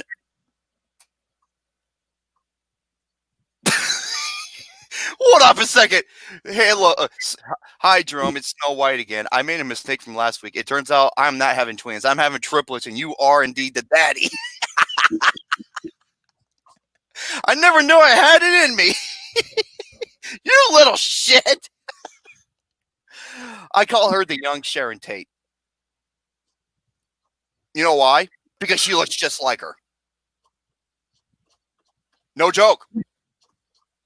She could have replaced Margot Robbie, and she would look exactly the same. It's true. I'm not saying anything. Shut the fuck up. No, Besides, Gary, you don't know who this person is, so blow me. I don't. Blow me. Blow me. Blow me. Blow me. I'm not adding. Blow me. I'm not adding on to your silliness. Blow me. No, fuck you. Fuck you. No, fuck dude. you. Fuck you. Well, no, I don't want to get fucking sick. I don't want to get no. That's right. Fuck you, fat man. Oh, that's it. You're done. You're done. You're fucking done. I don't. No, you're done. You're fired. You're done. I'm calling the police. I'm gonna have a restraining order filed on your fat ass. You're done. No, you're done. We're not playing anymore. We're not playing anymore. We're not playing it. Okay, let me just finish this. Midnight in Paris. I can't stand Woody Allen. Hugo.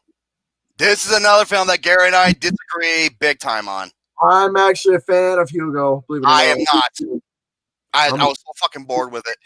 That's a fucking shame. Next one. These were my top two. Drive. So fucking overrated. I don't get the praise for it. I get some of the aspects, but as a movie as a whole, I'm sorry. Nicholas Winding Refn is trash. And my most overrated is without question The Tree of Life. We are at 2 hours and 15 minutes. I must have missed this. Yeah, I did. Oh, GareBear. I'm gonna drive you home tonight. So, anyways, folks, is that it? You got? Oh, a lot of people are asking for that quick game. Oh my god! All right. We'll play next week. Okay. But I want to announce two things before we go. Yes, we're gonna be having a new game. I'm so thirsty. We're gonna be having a new game coming to BOFAS. Again, watch somebody rip us off for this. This was inspired actually from a YouTube channel that I played along many years ago. But I had this game and I figured, you know what? Why don't we do something about it? I got this game called Word on the Street. Words with turds. It's called Words with Turds. It's basically a tug of war with words. What I'm going to do is, instead of reading the game's questions, I'm going to come up with questions. I'm going to say, for example, give me a movie with Leonardo DiCaprio. They give me the movie, and it's going to be a tug of war between words. There's no vowels, and there are specific letters from the game that's missing. And I haven't lost yet. And here's the thing, though. The timer is 30 seconds. And basically, whoever gets the most words, most letters, I'm gonna say, the most who gets 10 letters within the time frame wins the game. So we're gonna play that next week, and I'll have custom questions all together for the show. So that's War on the Street, fun game. And speaking of games, on this particular channel alone. Now, since I am not very confident lately with my abilities of presenting and reviewing stuff, because I am so fucking, because I'm not feeling fucking accurate my presentation because I stumble upon words all the fucking time. But there's one topic I seem to do pretty well with, and that is talking about video games. I don't seem to do anything about it. Huh? I want you to join this with me on this one. The thing is with video games is that this is going to be a new thing I'm going to bring to the channel. For the concept right now, if you folks see how I do my movie reviews, I want to do a reaction to where you see my actual presentation, where you see me and myself or somebody else talking about the game itself and giving actual legitimate reactions instead of showing the gameplay. I mean, I could show gameplay and have us do commentary, but I don't know. But I'm planning on bringing game reviews to the channel. I already got a thumbnail made for already one that I want to film sometime soon. Hey, Gary. But that'll be coming as well. Whenever. I can go over this really quick, and I want you to join with me. The best PS1 games.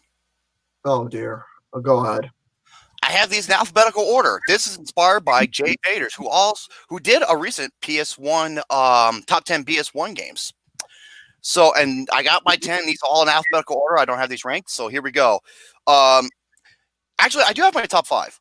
This would be my number 2. Castlevania Symphony of the Night.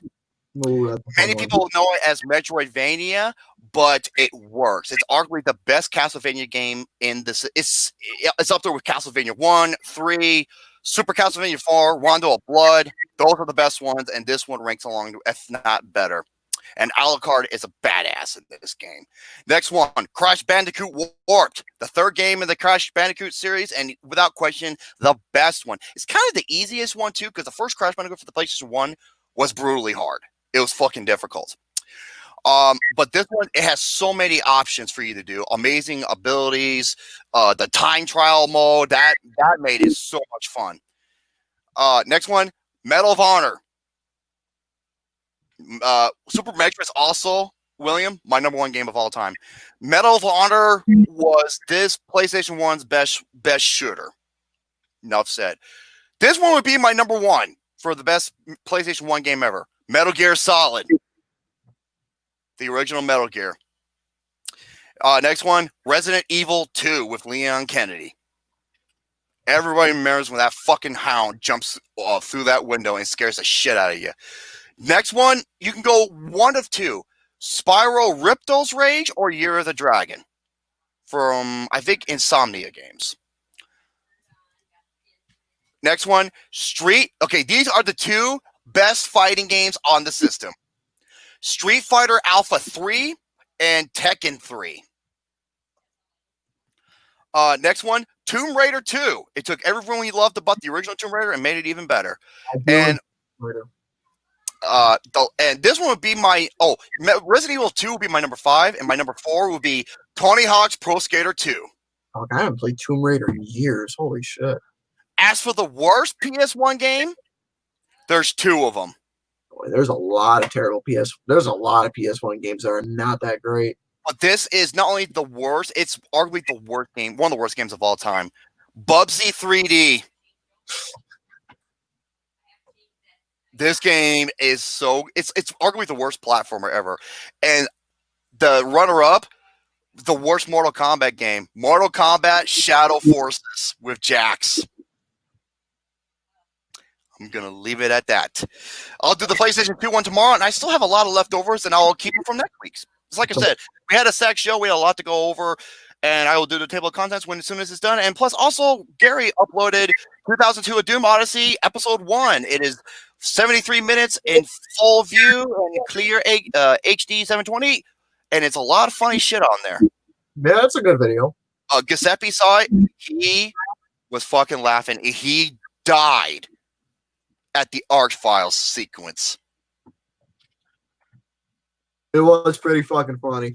He was dying. So, having said that, let's get the fuck out of here. Yes, please, let's do. That is this episode of BOFAS for you all. This is number 127. I hope we get the other guys back, Austin and both all together, because that honestly though, I would like that. Well, that's what the show is known for. I mean, that's the thing I was worried about. Because there was no good option. It's like, yeah, we can do the show, but it's only going to be the 2 of us.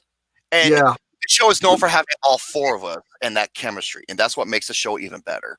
Yeah. So without that, it just feels, like it doesn't feel the same.